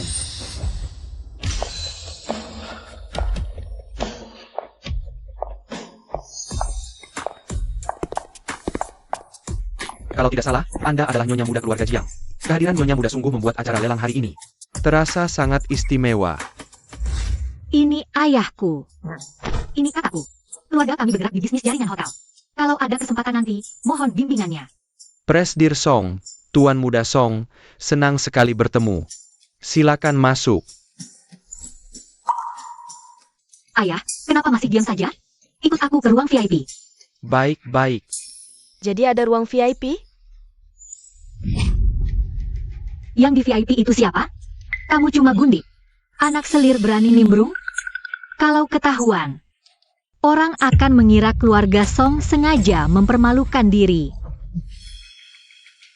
Kalian berdua duduk di ruang utama saja. Kah? Kamu putra tunggal keluarga Song. Bisnis keluarga di tanganmu. Harusnya ke VIP. Dan membangun koneksi, malah bergaul dengan mereka. Untuk apa? Kamu akan tampil di dunia bisnis nantinya. Kamu juga harus bersosialisasi. Kalau sampai ada yang tahu, kamu bergaul dengan mereka, sayang. Bagaimana kamu bisa menjaga nama baikmu nanti? Song Yutang, jaga bicaramu. Meski bagaimanapun, aku ini orang yang lebih tua darimu. Seorang gundik rendahan, berani sekali. Sebagai orang yang pantas dihormati, kakakku itu seorang tuan muda dari garis keturunan sah. Karena rayuanmu, dia turun martabat jadi anak selir. Setelah itu, kamu merasa dirimu sudah bersih? Hadirin sekalian, silakan masuk. Besan, silakan kalian masuk lebih dulu. Suamiku,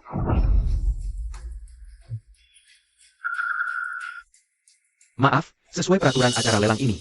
Tanpa undangan, tak boleh masuk ruang VIP. Tempat duduk kalian berdua. Ada di sebelah sana.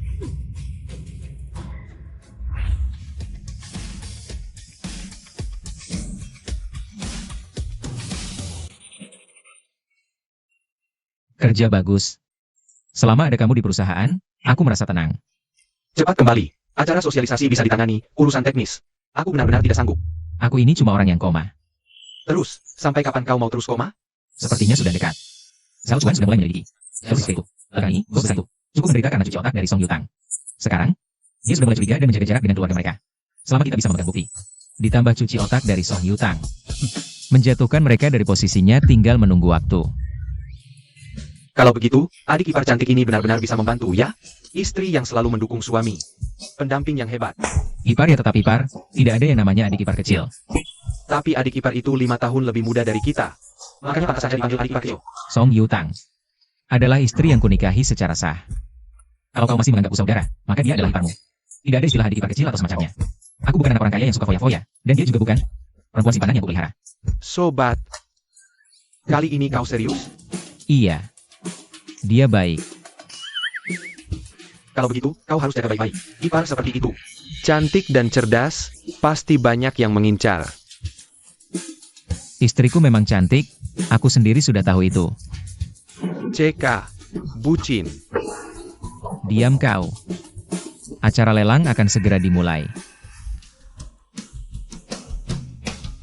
Para tamu terhormat, acara lelang kali ini resmi dimulai. Bros berlian ini berasal dari Museum Jingzhou. Harga pembuka 200 juta. Yang ini cantik.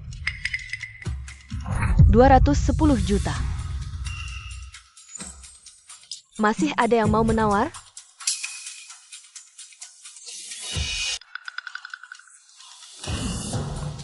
$210 juta, panggilan pertama.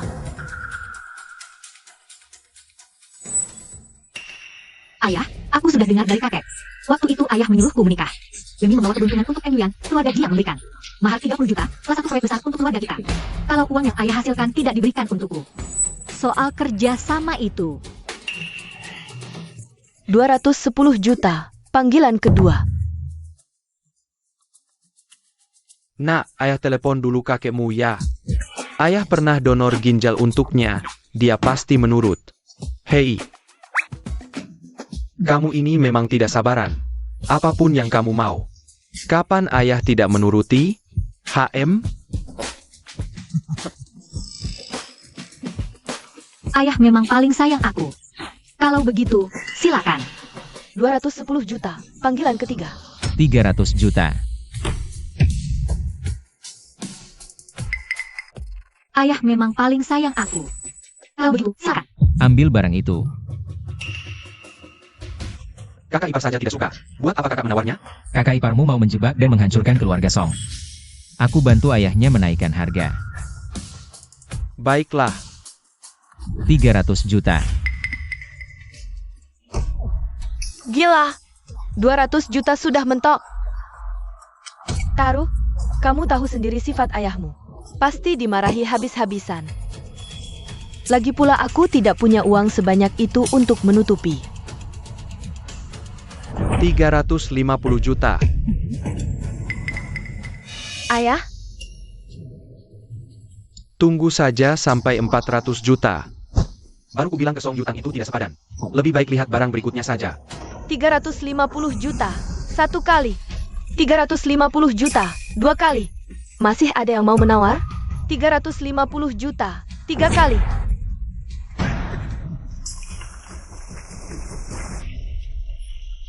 Kulebihkan 50 juta, tapi dia tak rebut.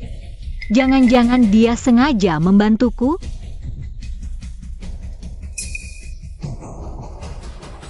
Siapa orang di seberang itu? Di dalam ada konglomerat It, Heng Sing. Dia membangun bisnis dari luar negeri, kekuatannya lumayan. Orang yang duduk di dalam kamar VIP itu bermargagu. Siulan, apa kau merasa? Suara dari kamar seberang itu tidak asing? Ah, ya. Sudah lama sekali tidak mendengar suara ini. Tapi tetap terasa akrab. Bermargagu? Huh, Tidak apa-apa. Kau keluar saja dulu. Song Yutang si imut-imut itu. Sama persis seperti ibunya, sukanya cuma merebut barang orang. Kalian tak menyayangiku, itu sebabnya dia menang. Ayah, aku kan paling ayah sayang. Ayah, tadi ada jam tangan di daftar lelang. Cocok untuk kakak. Kita belikan saja. Yutang, kau tahu sendiri. Keuanganku juga sedang tidak longgar. Yah, kakak pilih jalan sesat, anggap perampas ibunya. Tapi bagaimanapun dia satu-satunya putra dari garis keluarga Song. Satu-satunya pewaris keluarga Song juga. Wajahnya adalah wajah keluarga Song. Apalagi di mata publik sekarang. Dia masih presdir muda Song. Tanpa simbol status, nanti orang mengira. Keluarga Song kita sudah bangkrut. Telepon kakekmu. Suruh dia batalkan kerjasamanya. Baik. Jepret.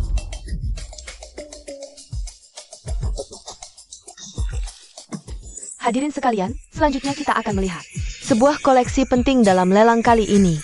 Silakan lihat.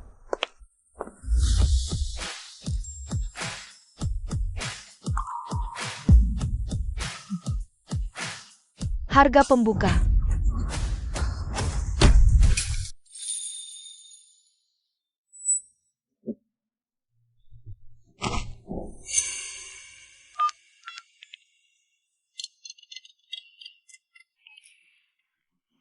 Ayah, beri aku uang. Berapa? 20.000. Aku suruh bagian keuangan transfer 2 juta sekarang. 2. Dasar anak haram. 200 juta.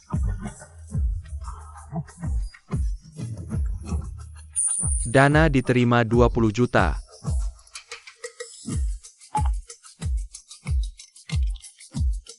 Halo, ayah. Pertama kali ke lelang? Kalau suka sesuatu, beli saja. Tapi kalian berdua. Dan Yutang tidak paham barang-barang itu. Main-main saja sudah cukup. Oh, terima kasih, ayah. Yutang. Aku sudah transfer 20 juta ke kartu yang kamu bawa. Kalau mau menawar apapun, langsung saja. Besan. Uang sebanyak ini cuma uang jajan buat dia. Menantu sebaik ini tentu harus dimanja. Lagi pula Yutang itu pintar dan pandai mengatur. Uang keluarga ini diserahkan padanya, aku percaya 100%. Kalau begitu, uang keluarga kita serahkan saja pada Yutang untuk dikelola. Benar juga. Kenapa aku tidak kepikiran? Yutang itu lebih pandai mengatur keuangan daripada kami berdua. Ayah, ibu, aku pasti tidak akan menyanyikan kepercayaan kalian. Aku akan mengelola aset keluarga Jiang dengan baik.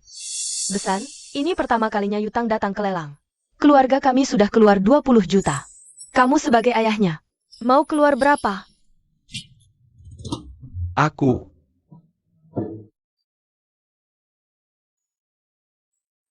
Aduh, aku ke toilet dulu ya, Besan.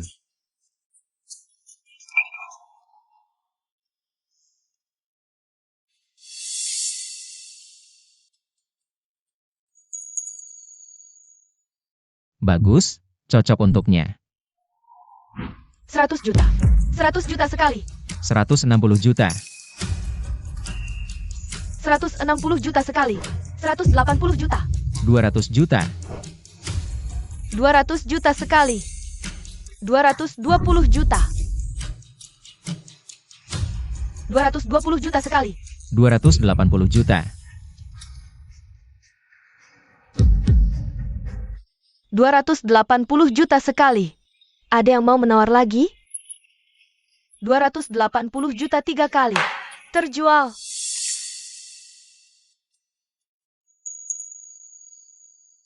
Siapa sih yang ada di bilik VIP itu? Kok bisa sekuat itu? Kok rasanya lebih hebat dari yang duduk di bilik keluarga Jiang? Tuan Gu di seberang sana benar-benar cinta mati sama istrinya. Kalung semahal itu pun rela dibeli. Sayangnya suamiku masih terbaring koma dan belum sadar. Gak tahu deh perempuan jalang mana yang seberuntung itu. Bikin pria rela keluar uang sebanyak itu. Pemenang kalung itu bukan orang biasa. Song Yutang, dasar perempuan murahan. Merasa hebat cuma karena masuk ke keluarga Jiang? Paling juga cuma dapat uang jajan. Barang bagus yang sesungguhnya. Semua ada di bos besar. Berikutnya. Harta paling berharga di acara lelang kita kali ini. Silakan lihat.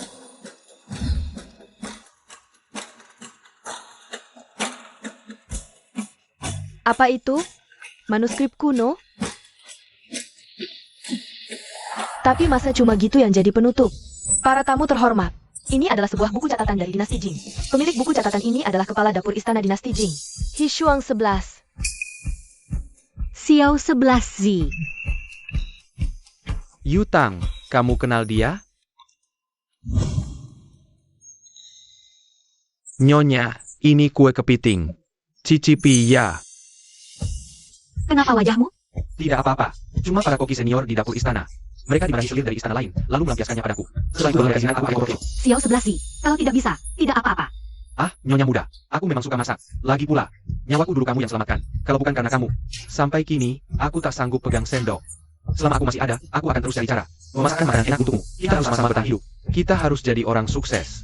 Kalau aku sudah berhasil nanti, aku pasti akan untukmu di ibu kota. Restoran terbesar, lalu kuperluas ke seluruh negeri. Belum pernah baca atau pelajari soal itu. Oh, Orang ini aku pernah dengar. Dia leluhur kuliner He, dewa masak dari dinasti Jing. Ternyata benar-benar ada, ya? Kukira, keluarga He cuma mendongkrak nama sendiri. Zaman terus berganti. Buku resep ini sudah lama hilang dan baru muncul lagi hari ini. Buku resep ini bukan cuma warisan budaya, tapi juga fosil hidup dari budaya kuliner. Ini juga makarya terakhir yang ditinggalkan dewa masak He Xuang 11. Untuk kita semua. Setelah penilaian tim ahli kami, harga pembuka barang ini adalah 100 juta yuan. Setiap kenaikan harga tidak boleh kurang dari 10 juta. Silakan mulai menawar. 200 juta. 200 juta, pertama. Orang zaman sekarang kaya-kaya sekali, ya. Itu orang keluarga He. Keluarga Hi apa? Kuliner He. Ada catatan jelas di kitab sejarah. Dulu, setelah He Xuan 11 keluar dari istana di masa tuanya, dia buka restoran, dapat papan nama dari kaisar. Menganugerahkan 4 aksara, Hai King Hian. Setelah itu dia menerima 3 murid, semuanya memakai marga dia. Kuliner He adalah keturunan dari salah satu murid itu. Jadi pantas saja. Barang peninggalan leluhur muncul lagi. Tidak heran mereka berani keluar uang sebanyak itu. Aku ingat kamu pernah bilang, ayahmu juga semacam ini. Pewaris resep kekaisaran keluarga He? 300 juta. Siapa orang itu? Otaknya sakit ya? Orang lain yang lelang. Barang peninggalan leluhurnya sendiri, ngapain dia ikut campur? Kayaknya itu istriku. Penawaran di sini 300 juta. 300 juta, sekali. Nah, keluarga kita tidak punya uang sebanyak itu. Kamu sekarang tiap hari masak. Buat apa? Ya jelas buat dimakanlah. Kita satu keluarga besar. Masa nggak makan? Selain itu, ini juga hobiku. Umur 13 tahun aku sudah magang masak. Sehari nggak masak, badan rasanya nggak enak. Terus, Bapak belajar masak di mana? Kebetulan banget ya. Di salah satu restoran waralaba. Restorannya Hisi Yucu itu ada di kampung kami. Bapak benar-benar penerus aliran Hisi? Ini, aku tak yakin itu benar atau tidak. Cuma dengar para koki sesepuh yang suka omong besar. Menurutku, omongan mereka itu benar. Ciri khas masakan Xiao 11 itu. Semua masakan bisa dibuat Bapak. Semua kesukaanku. Kalau memang Bapak adalah penerus aliran Hisi, ya cocok semuanya. Kalau kamu rasa begitu, ya mungkin benar. Nanti tiap hari kamu masakin aku? Tentu saja. Kamu menikah ke keluarga kami, kamu itu sudah jadi putriku. Emas perak permata tidak bisa kuberi. Tapi soal makanan, masa nggak bisa kucukupi? Mau makan apa? Bilang sama bapak. Nanti Bapak masakan. Iya, lobster Australia, daging wagyu, aku memang nggak bisa nanam. Bapak pelihara ayam bebek gemuk untukmu. Itu masih bisa. Terus Bapak tanamkan beberapa hektar sayur organik. Suruh ayahmu masak apa saja juga bisa. Kita ini orang biasa. Paling-paling cuma urusan makan 3 kali sehari, kan? 310 juta. 310 juta, sekali. Masih ada yang mau menawar? 400 juta. Di sini menawar 400 juta. Itu siapa? Itu keluarga Jiang. Itu menantu baru keluarga Jiang. Pantas kaya, sekali buka langsung naik 90 juta. Bukan lelang, ini bakar uang. 400 juta sekali. Gila. Istrimu sudah edan. Sepertinya buku catatan ini sangat penting untuknya. Seberapa penting pun, itu 400 juta, bos. Bisa buat beli satu gedung. Warisan budaya itu tak ternilai. Lagi pula, emangnya aku nggak sanggup bayar? 500 juta. 500 juta, pertama. 600 juta. 600 juta, pertama.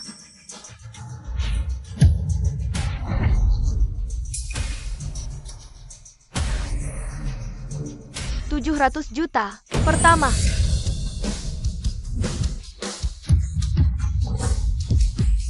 Nyalakan lentera.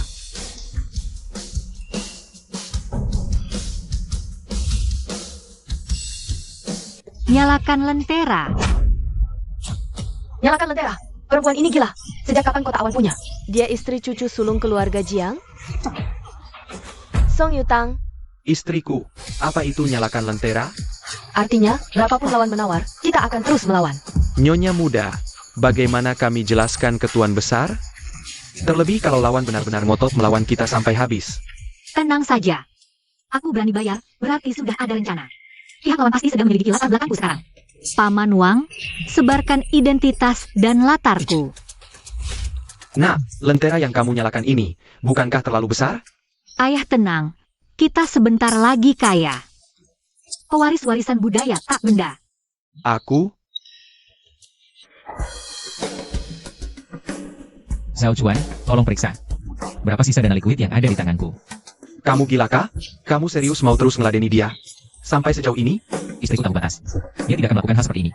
Tanpa alasan yang jelas. Dia pasti sudah punya perhitungan sendiri. Hei, kalau gitu buat apa kamu kumpulin uang? Kalau nggak bisa disadar buat dia, buat apa dia punya suami? Kayak aku,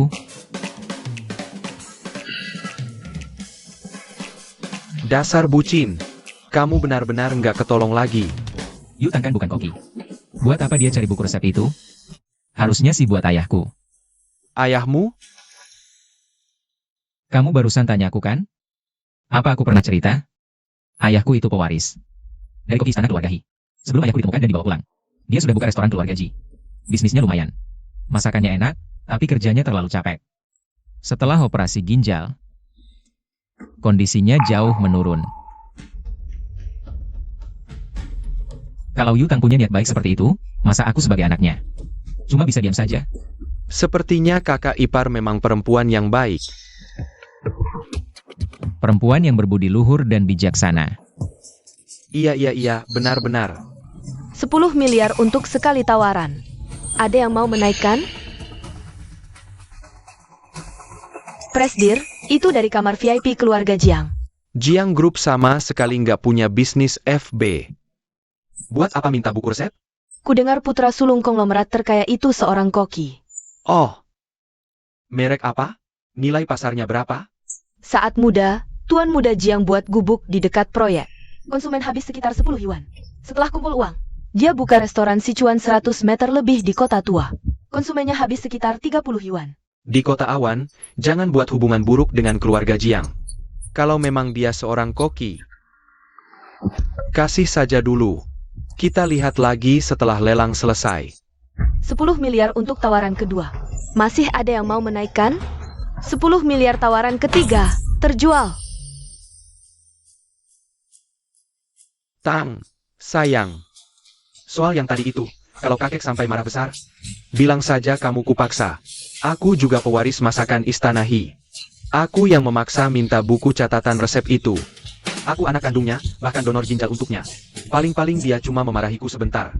Betul, betul. Meskipun uangnya memang tidak sedikit. Tapi kakek sekarang masih sehat walafiat. Itu semua berkat jasamu, ayah. Meskipun dia marah-marah, tapi dia tidak akan tega berbuat macam-macam padamu. Ibu, ayah, tenang saja. Aku tahu apa yang kulakukan. Berani pasang tawaran gila. Siapa suruh habiskan 10 miliar? Hanya untuk membeli buku catatan resep busuk? Ku bilang padamu, keluarga Jiang takkan keluarkan uang. Kalau kau berani pasang tawaran gila, kau cari sendiri jalan keluarnya. Kakek, di mata orang-orang di acara lelang ini, aku menantu tertua keluarga konglomerat terkaya. Yang pasang tawaran gila hari ini, bukanlah aku, Song Yutang. Melainkan menantu tertua keluarga konglomerat yang pasang tawaran gila. Kalau kakek tidak mau mengakui pengeluaran ini, tidak apa-apa. Aku sudah biasa dipermalukan. Hanya saja aku tak tahu apakah kakek Sanggup menanggung rasa malunya? Ayah, seumur hidupku aku tidak punya hobi lain. Aku hanya suka memasak. Ginjalku pun sudah tidak ada. Jadi aku tak bisa buka restoran lagi. Aku cuma ingin beli buku resep. Untuk kupelajari. Kalau ayah benar-benar tak mau membelikannya, ya sudah, kembalikan saja ginjalku. Aku pulang dan melanjutkan. Membuka restoran, mencari nafkah untuk keluargaku. Mereka tidak akan benar-benar meninggalkan kita, kan? Tentu tidak. Wang, aku sudah bilang jagalah mereka baik-baik. Kenapa begini jadinya? Sudah, tidak usah banyak alasan. Beritahu mereka, sisanya ditanggung keluarga Jiang. Nyonya muda, Tuan Besar bilang sisanya dibayar keluarga Jiang. Besan, Song Yutang. 3 bulan lalu masih menyiangi ikan di pasar basah. Tak pernah pakai baju bagus, kini di keluarga Jiang. Bisa senaknya perintah. Harusnya dulu aku lebih baik padanya. Tapi hari ini Song Yutang begitu proaktif, bukankah itu artinya dia mencoba berbaik hati? Kalau bisa memanfaatkan kesempatan ini untuk memperbaiki hubungan. Masih takut tidak dapat untung?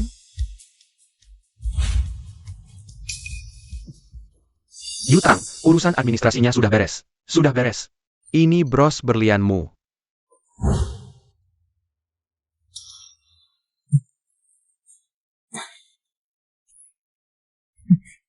Sini, ibu pasangkan. Itu. Jam ini. Terima kasih ya. Kakak pakai jam itu kelihatan sangat tampan. Putriku. Ayah, terima kasih untuk hari ini. Soal bros itu. Ah, sudah seharusnya begitu. Asalkan kamu suka. Ayah, katanya datang untuk membelikanku barang, tapi ternyata tidak membelikanku apapun, malah membelikan dia. Kamu teriak-teriak apa? Bukankah Yutang itu kakak kandungmu sendiri? Memangnya kenapa kalau ayah membelikan barang sedikit untuknya? Kakak apanya? Dia itu bukan anak manusia, cuma selir kecil manja. Sudah lama diusir dari rumah. Atas dasar apa dia menghabiskan uangku? Song Ruo Wei. Jaga bicaramu. Kalian ayah dan anak kenapa sih hari ini? Semuanya belain dia terus. Dia kasih kalian ramuan apa sampai mabuk kepayang gitu? Emangnya dia itu siapa? Kalau bukan karena aku gak peduli. Si mayat hidup Jiang Emyuyan ini. Perempuan kampungan kayak dia udah lama membusuk di daerah kumuh. Kamu gila ya? Perjodohan Yutang dan Tuan Muda Jiang. Itu yang memutuskan nenek. Apa urusannya sama kamu? Yah, ayah mukul aku. Bagus. Sekali lagi ngomong sembarangan, aku juga bakal mukul kamu.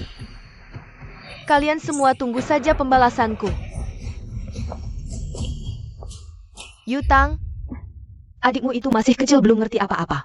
Biasanya di rumah, kamu pukul dan maki dia, kami cuma bisa pasrah. Tapi di depan orang sebanyak ini, apa kamu nggak bisa? Kasih muka buat ayahmu? Aku tahu statusku memang nggak pantas tampil di depan umum. Aku di keluarga Song juga sudah banyak berkorban. Meskipun bagaimanapun juga, nggak seharusnya kamu, di depan orang sebanyak ini, mundur untuk maju, taktik lama. Terang-terangan pasang muka tersakiti, pura-pura lemah pula. Dibuat-buat begitu, jarang kulihat. Kamu pikir bisa manfaatin kami sebagai senjata? Nggak malu apa? Jelas itu pelakor naik pangkat. Mana ada yang kelakuannya kayak dia? Kalian belum tahu ya, bukan cuma pelakor naik pangkat. Dulu dia itu cuma tukang cuci kaki di tempat pijat. Aduh, malu banget nggak sih? Mingze, bantu bunda bicara dong. Kirain siapa? Ternyata Song Mingze, teman dari teman anakku. Pantas anakku suka dugem dan balapan. Orang macam kamu, pantesan. Pantasan anak bungsuku tiap ada waktu luang langsung main ke rumahmu. Pulang nanti aku harus bilang dia, jauhi anak dari selir. Yang ibunya tukang cuci kaki rendahan itu. Mingze. Tante San, aku ini anak kandung dari istri ayahku. Aku tidak begitu dekat denganmu.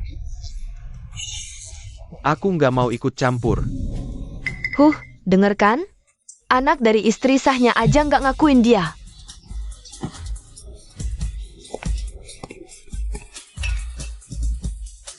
Maaf, kehadiran kami mengganggu ketenangan para nyonya sekalian. Saya mohon maaf, tapi ada satu hal yang perlu saya jelaskan. Aku dan kakak anak kandung ayah dan istri pertamanya. Kakakku berpendidikan, hormati bibisan. Orang luar kira mereka ibu dan anak. Nona Song, kami tahu. Waktu di pesta anggur itu, kami melihat mereka berdua saling memanggil seperti ibu dan anak. Dikira anak kandung, ternyata pelakor naik pangkat. Ibu kandung tak diakui, malah mengaku pelakor. Itu namanya mengakui musuh sebagai ibu. Apa dia tidak malu? Permisi, saya pergi dulu. Kalau begitu, ayah pergi dulu, lain kali ayah jamu.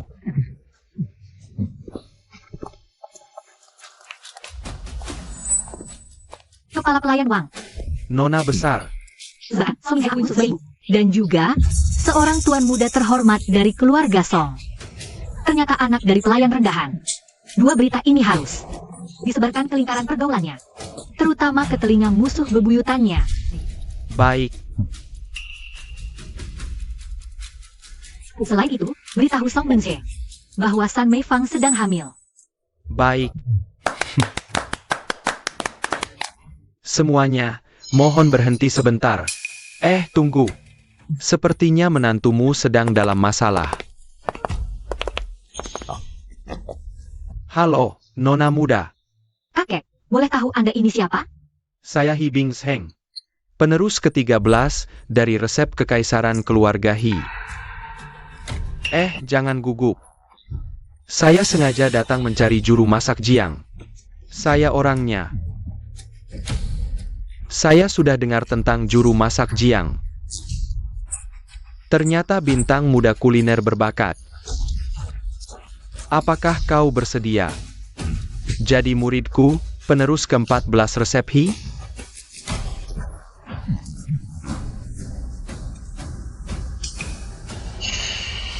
Tuan tua pandai sekali berhitung. Apa maksud Nyonya muda? Jika ayah berguru pada Anda dapat 1 miliar. Belum lagi buku catatannya. Sebagai guru putra sulung orang terkaya. Banyak untungnya tanpa sengaja. Cuma bilang terima murid, tanpa biaya, untung besar. Perhitungan Anda terlalu cerdik. Nyonya muda berlebihan, juru masak Jiang sekarang. Belum jadi penerus Hi, dapat buku pun percuma. Tapi jika dia berguru padaku, dia keluarga sendiri. Mana mungkin ku sembunyikan ilmunya? Siapa bilang ayahku bukan penerus resmi Hi? Apa maksudmu? Ayahku, Jiang Guoqiang, bukan hanya penerus resmi masakan Hi, tapi juga murid langsung generasi kedua. Murid langsung generasi kedua? Benar. Murid langsung Hi Shuangxi. Nyonya muda pandai bercanda. Leluhurku Hi Shuangxi sudah wafat 1000 tahun lalu. Bagaimana bisa mengajar langsung? Aku bilang iya. Berdasarkan apa? Karena semua masakannya kesukaanku. Nyonya muda, ini namanya memutarbalikkan. Direktur Hi, apa leluhurmu tidak pernah memberitahumu? Kenapa dia memasak?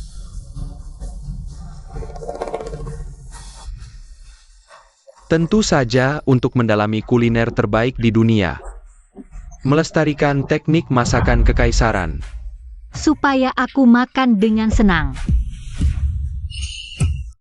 Nyonya, Anda boleh menolak, tapi tuan kami sudah 80 tahun. Jangan permainkan dia. Nyonya, Anda boleh menolak, tapi tuan kami sudah 80 tahun. Jangan permainkan dia. Aku tidak mempermainkannya. Asal sesuai seleraku, itulah masakan asli Hi. Aku tidak mempermainkannya. Asal sesuai seleraku, itulah masakan asli Hi. Nyonya, saya paham Anda menolak dia sebagai murid. Tapi jangan jadikan leluhur kami bahan candaan. Kalau kamu tidak percaya, pergi saja sendiri ke bawah sana. Tanya pada Shuang 11. Song Yutang, jangan keterlaluan. Keluarga Jiang Mu berpengaruh, tapi Hiku juga tidak kalah. Song Yutang, jangan keterlaluan. Keluarga Jiang Mu berpengaruh, tapi Hiku juga tidak kalah. Kalian rampas pusaka kami tanpa alasan. Kalian rampas pusaka kami tanpa alasan. Sekarang malah menghina? Kalian kira aku bisa diremehkan? Sekarang malah menghina? Kalian kira aku bisa diremehkan? Apa maksudmu merampas?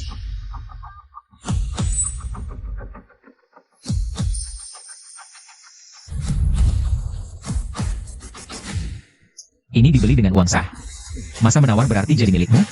Ini dibeli dengan uang sah. Masa menawar berarti jadi milikmu? Kamu itu siapa? Orang yang duduk di dalam bilik VIP itu bermarga Gu? Dia? Ini urusanku dengan juru masak Jiang, bukan urusan keluarga Gu. Hari ini aku ikut campur. Kamu mau apa? Hari ini aku ikut campur. Kamu mau apa? Kamu? Banyak saksi. Buku ini dibeli keluarga Jiang. Mau dibakar pun, itu bukan urusanmu. Mau dibakar pun, itu bukan urusanmu. Baiklah, anggap ucapanmu benar. Tapi aku mau beli, itu wajar kan? Baiklah, anggap ucapanmu benar. Tapi aku mau beli, itu wajar kan? 1 triliun. Tuan muda Gu bercanda. TNI, ayah saya juga seorang koki. Saya membeli manuskrip ini karena ada kegunaan khusus. Lagi pula, warisan budaya. Dan nilainya tak ternilai. Maaf mengecewakan niat baik Anda. Masih belum menyah?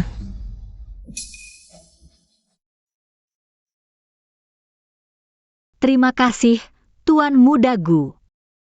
Istriku. Apa kamu merasa dia agak familiar? Iya, sedikit. Sepertinya pernah lihat di suatu tempat. Lagi pula, suaranya agak familiar. Nona Song, saya masih ada urusan. Saya permisi dulu. Tidak benar. Semakin dilihat semakin familiar. Kuo Qiang, pergi cek. Halo. Apa saya salah lihat? Ah, mungkin juga. Mana mungkin Yuan tiba-tiba bisa berjalan normal? Ah, iya, datang. Bibi, Paman, adik-adik, selamat malam. Berlutut. Apa salah saya? Kenapa harus berlutut? Ayah, putri masih muda. Ini salahku. Ayah, saya tahu batas. Yutang, soal kejadian di pelelangan itu. Kami semua sudah dengar. Kamu bertindak semena-mena di luar sana. Orang-orang membicarakan keluarga Jiang kita. Tidak kapok juga. Kamu itu cuma anak dari wanita simpanan. Siapa kita denganmu? Song Yutang, kamu sudah gila ya? Siapa yang berani nyalakan hukuman bakar? Kamu mau bikin keluarga Jiang bangkrut? Sekarang bukan cuma tidak merasa bersalah, malah berani memukul ibuku. Aku mau nyalakannya, nyalakan saja. Apa urusannya denganmu, anak dari selir? Lagi pula, Di rumahku sendiri. Apa salahnya memukul orang luar? Tapi kamu juga tidak bisa asal menyalakan hukuman bakar di pelelangan. aku ini menantu muda, wanita anggun. Dan berbudi luhur. Kalau bukan karena kepala keluarga lalai. Seorang ayah lalai, buat apa aku tampil di pelelangan? Mengekspos diri? Apa aku yang menyuruhmu pergi? Kamu enak saja memutarbalikkan keadaan. Kakek, saya cuma mau tanya satu hal. Dari kecil sampai sekarang. Berapa uang kakek untuk paman dan ayahku? Berapa banyak? Ini. Jangan mengalihkan topik. Kalau kakek tidak mau menghitung, biar saya bantu hitungkan. Sejak kecil, paman tirimu itu masuk TK internasional. Belajar 6 seni, lalu langsung kuliah ke luar negeri. Tinggal mewah. Semua pakai uang keluarga Jiang. Terus kenapa? Bukankah semua keluarga memang begitu? Dalam membesarkan anak, Lalu ayahku, apa dia tidak pernah jadi anak? Sejak kecil dia dibuang di depan panti asuhan. Putus sekolah kelas 2 SD. Masih bocah belasan tahun. Sudah memulung dan kerja serabutan. Makan saja susah. Susah payah akhirnya diterima jadi murid juru masak di restoran. Bertahun-tahun melayani habis-habisan seperti budak. Baru akhirnya diizinkan menyentuh wajan. Paman tirimu, pernikahan miliaran. Pulang langsung jadi presdir. Ayahku, saat menikahi ibuku, baju baru yang layak saja. Tidak punya. Sebelum mereka kembali, pengeluaran paman tirimu sehari. Sama dengan penghasilan orang tuaku setahun. sudah hentikan.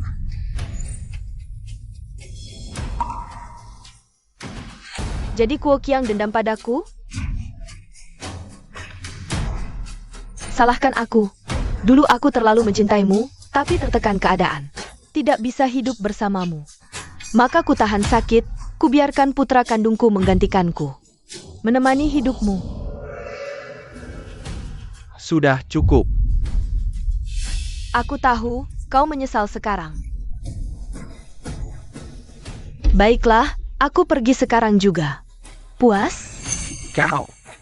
Kalau kau mau pergi, aku tidak akan menahanmu. Ma.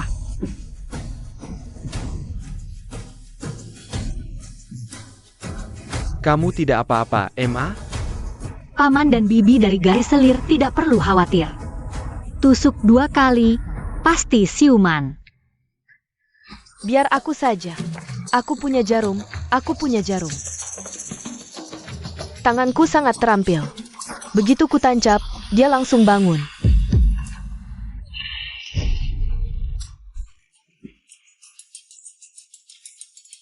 Dasar orang tua. Kau lihat tidak tingkah bibi tua tadi? Sama seperti gadis-gadis di panti pijat di seberang rumah kita itu. Mirip sekali. Cantik sih cantik, cuma umurnya agak tua. Sepertinya agak aneh, ya? Omong kosong. Jangan mengalihkan pembicaraan. Bicarakan soal uang hukuman bakar itu. Bawa barangnya masuk.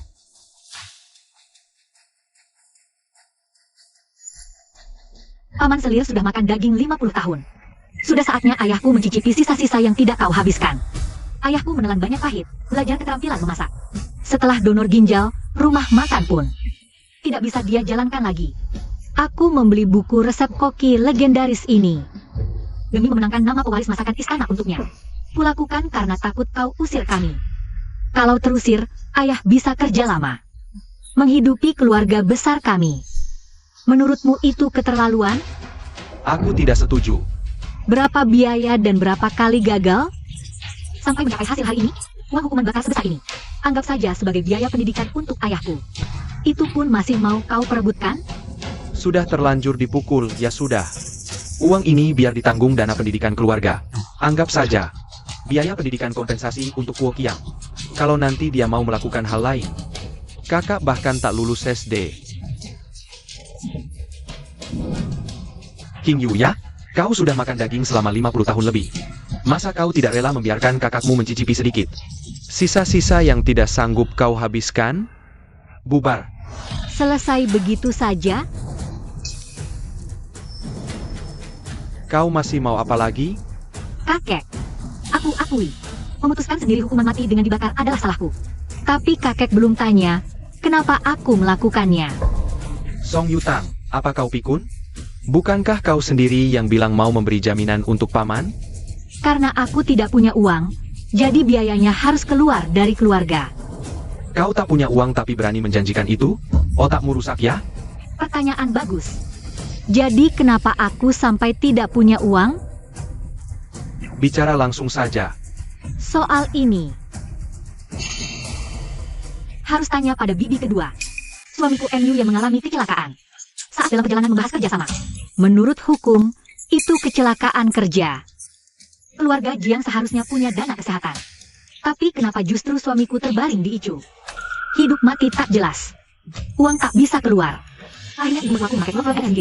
Untuk menalangi.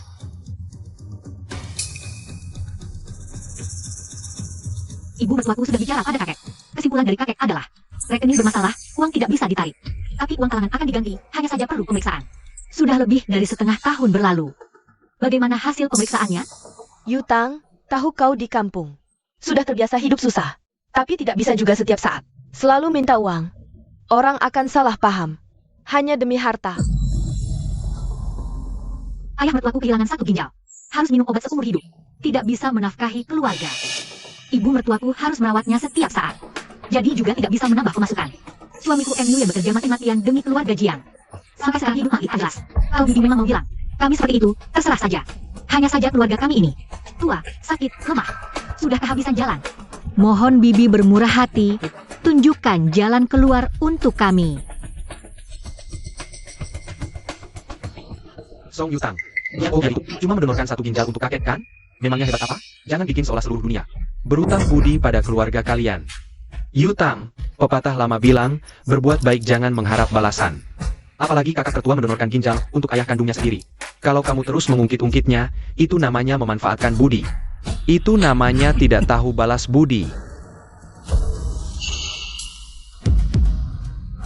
Kau. Paman dari Selir. Meski kau hanya putra dari Selir, uang yang keluarga Jiang habiskan untuk membesarkanmu, apa masuk ke perut anjing semua? Meski kau bambu busuk, yang tak bisa hasilkan rebung, anjing yang doyan makan tai. Tapi tahu balas budi itu dasar moral manusia. Keluarga Jiang ini keluarga yang suka berbuat baik. Bahkan orang asing pun pasti dibantu. Apalagi orang yang berjasa. Nyonya muda sedang bicara. Kenapa masih duduk? Berdiri kau. Kenapa sudah setengah tahun, biaya pengobatan yang ditalangi masih belum juga dihitung dengan jelas? Kau sebagai pengelola yayasan itu kerjanya apa saja? Kalau bukan kau sengaja menahan, berarti kau memang tidak becus. Sebagai pemimpin keluarga, kalau tidak bisa berlaku adil dan jujur, masih bisa dimaafkan. Tapi kalau keuangan saja tidak bisa kau urus, apa hakmu mengendalikan rumah tangga? Jawab aku. Yutang, cukup. Aku belum selesai soal paman. Bereskan dalam dulu. Lihat rumah ini, sudah jadi kacau balau seperti apa? Kau kepala keluarga, bagaimana pilih pemimpin? Sudah tak bermoral, tambah tak becus. Awal dari kehancuran keluarga. Kau terlalu berisik. Masih bilang aku berisik? Kalau keluarga ini tidak busuk dari akarnya, mana mungkin banyak masalah? Kalau aku diam saja, kalian terus tutupi. Tunggu busuk menyebar. Semuanya akan terlambat. Baik, mulai sekarang kamu yang pegang kendali rumah ini, puas? Apa? Dia cuma anak ingusan. Kamu yang pegang kendali dengan benar, hah? Biarkan anak ingusan. Cari-cari kesalahanmu. Ayah, aku ini. Kakek, menantu sulung masih ada. Mana pantas cucu menantu memegang kendali? Sebenarnya apa maumu? Tentu ibu mertuaku yang memegang kendali. Rumah ini kacau balau. Justru karena istri dari putra selir yang mengurus rumah, makanya jadi kacau. Tata krama dan hierarki keluarga tidak boleh kacau lagi. Li Xiulan? Dia bahkan tidak lulus SD. Mau urus rumah apa? Dia bisa baca? Omong kosong.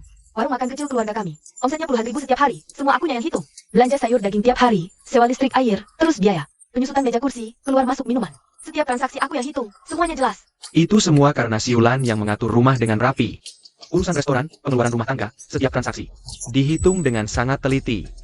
Bu, mungkin awalnya akan terasa asing. Tapi ada aku yang bantu. Tenang saja. Mulai sekarang, biarkan Xiulan yang memegang kendali rumah ini. Cai Xia sudah bertahun-tahun mengurus rumah, terima kasih. Aku beri kamu libur panjang. Lakukan serah terima dengan kakak iparmu. Kakek, kalau aku tidak salah ingat, pemimpin urusan internal keluarga Jiang sekaligus bisa merangkap Sebagai pengelola Yayasan Amal Jiang, Xiulan bahkan tidak kenal banyak huruf. Mengurus rumah saja sudah pas-pasan. Tapi jadi ketua yayasan, bisa jadi bahan tertawaan. Lalu harus bagaimana? Dia istri dari putra sulung Garisah, calon nyonya besar keluarga. Kalau membiarkan istri dari putra selir yang mengurus rumah, itu justru lebih memalukan. Jangan asal bicara. Xiulan memang tidak cocok jadi ketua yayasan. Tidak masalah, biar aku yang jalankan. Kami berdua, ibu dan menantu, satu kurus dalam, satu kurus luar. Yutang, kamu masih muda, statusmu rendah. Dan tidak banyak baca buku. Niatmu itu bagus. Tapi yayasan ini bukan permainan. Jangan-jangan kamu tak tahu. Apa itu yayasan, kan? Bibi tua, kalau Anda paham, katakan pada saya. Di laporan keuangan yayasan 3 tahun terakhir ini, ada pos biaya administrasi yang tiap tahun selalu sekitar 3 juta, tapi menurut standar industri, harusnya maksimal 1,5 juta saja biar wajar. Lalu sisa 1,5 jutanya lari kemana? Aku? Sudah cukup.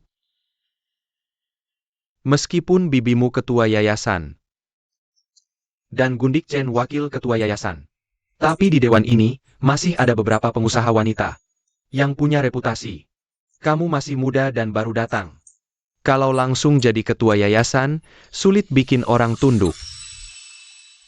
Kalau statusmu sah, semuanya otomatis lancar. Ayahku putra sulung resmi keluarga Jiang adalah wakil presidir grup ini. Kenapa aku tidak boleh jadi ketua? Apa yang kamu bilang? Kakak Kun. Ruin. Di usiamu sekarang, sudah waktunya menikmati masa tua. Urusan yayasan biar diserahkan ke anak muda. Jabatan wakil ketua yayasan mulai hari ini dipegang oleh Yutang. Kamu sempatkan untuk serah terima dengannya. Aduh, Kalau badanmu tidak enak, pergilah ke panti perawatan. Tinggal di sana untuk sementara waktu. Kakak Kun. Aku bersamamu tidak pernah peduli soal harta benda. Sekarang kondisimu sedang lemah. Aku hanya ingin fokus merawatmu. Aku cuma belum tenang, jadi belum berani lepas. Kau sebaiknya bereskan dulu urusan dewan yayasan. Ada yang merawatku. Bubar semuanya. Peralihan kekuasaan dimulai. Aku benar-benar penasaran. Song Yutang seorang diri. Bisakah dia mengalahkan keluarga yang penuh ambisi buas ini? Yutang, kau saja yang memimpin rumah ini.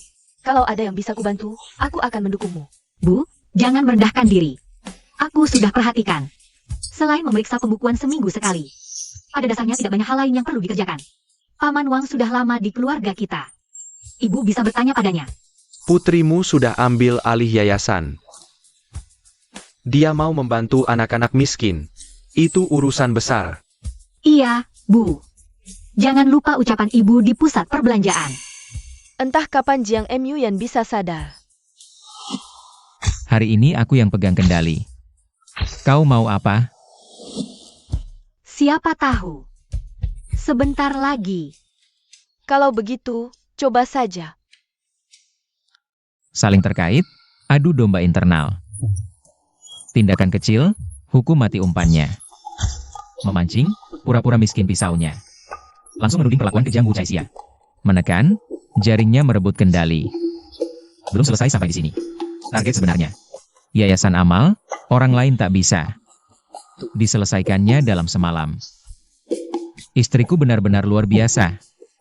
Terlalu pintar. Halo. Presdir Jiang, istri dan anak sopir truk sudah kami temukan. Baik. Amankan mereka diam-diam. Jangan sampai ada kesalahan. Siap. Selain itu, Jiang Qingyu punya gerakan baru. Sepertinya dia mau menghubungi bintang abadi kita. Mereka kehilangan kendali rumah, wajar ke bintang abadi. Sudah kami duga. Biarkan mereka menggantung dulu. Sebarkan kabar kerjasama dengan bintang abadi. Siap.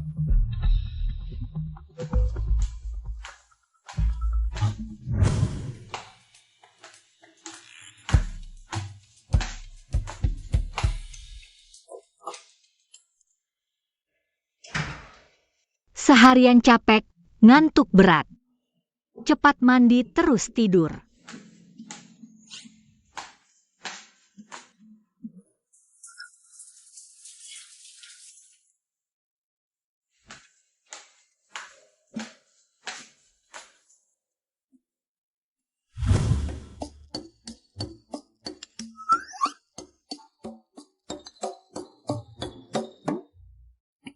Kok bisa secantik ini?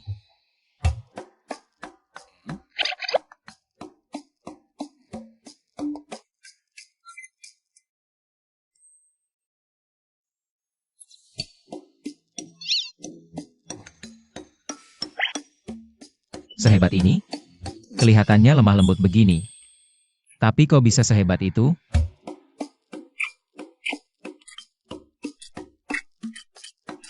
Suka banget. Sayang, sampai kapan kamu mau pura-pura jadi orang koma? Pasti bohong, bohong.